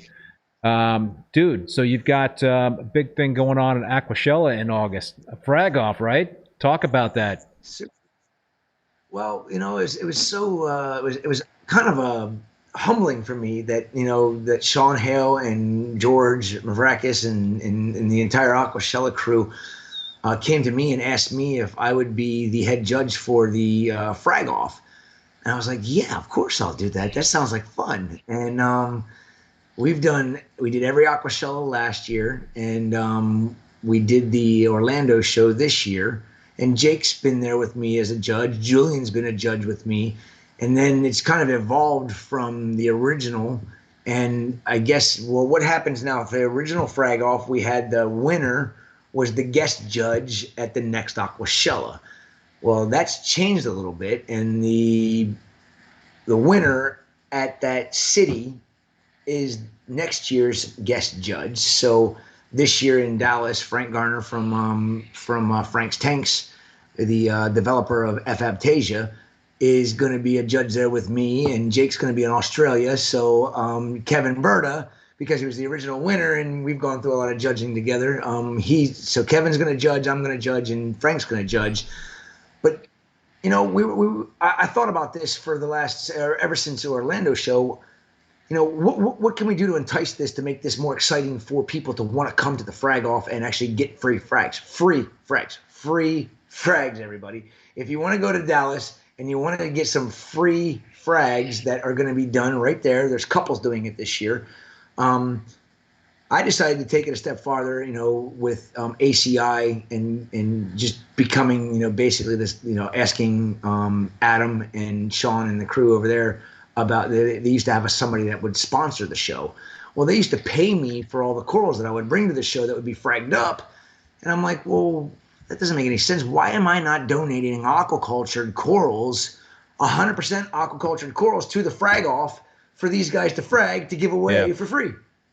And so this year's this show at Dallas is the first show that we're doing 100% aquacultured corals. So we've got an overgrown Johnny Jump Up bird's nest. We've got overgrown pumpkin echinatas, which has been on the market through ACI, one of our lineage corals since 2018. The Johnny Jump Up, I think, has been since 2018, and I think the Bowser Chalice has been since 2021 that we released it. But they're 100% aquaculture. We're going to frag them up, and then we're going to draw some names out of a hat until the frags are gone. And people are going to get free fragments of aquacultured corals that we've been farming here at ACI for years. That's awesome, man. And so what's the date on that Aquashella show? The 6th and the 7th of August. Yep, next week. Well, not this weekend, but next weekend in Dallas. Hopefully it won't be scorching hot. I'm sure it will be. Well, you're used to that with me in Florida in the summertime. Right. I'm used to it here. It's definitely, but the dry heat over there is what I'm not going to be used to, I'm sure. All right, man. So I think we're pretty much like at the 2.5 hour mark. This has got to be a record. I think this has got to be a record. So, man, Chris, any final words? I want to thank you for being on the show. This was a lot of fun, as per usual. No, I mean, the only thing I have to say is, you know, anybody that's got a reef aquarium, don't overthink things. Trust the people that you're taking advice from, and don't take advice from more than one person on how to maintain your aquarium. If you do, you could be in for a recipe for disaster. Just trust somebody that you knows what they're doing. Aquaculture is our future, and that's what we're all about. And I appreciate everything you've done for us, Keith, and tonight having us on here to the show. And I look forward to doing it again sometime Absolutely, soon. man. Always love having you on, Chris. So listen, I want to give my sincere thanks to Chris for being on tonight's live stream. I also want to thank again both Bulk Reef Supply and Ecotech Marine for sponsoring the live stream and supporting the show. And also want to thank all you folks out there for tuning in, as well as you folks that did the super chat. Thank you. Big thank you to Paul, the moderator. And I also want to let you folks know that all episodes of Rappin With ReefBum are available as podcasts on Spotify, Apple Podcasts, Google Podcasts, Stitcher, and Amazon. My next Rappin With ReefBum live stream will be on Thursday, August 11th. Taking next week off at 7 p.m. Eastern Standard Time with Dr. Eli Meyer from Aquabiomics. We'll have him back on.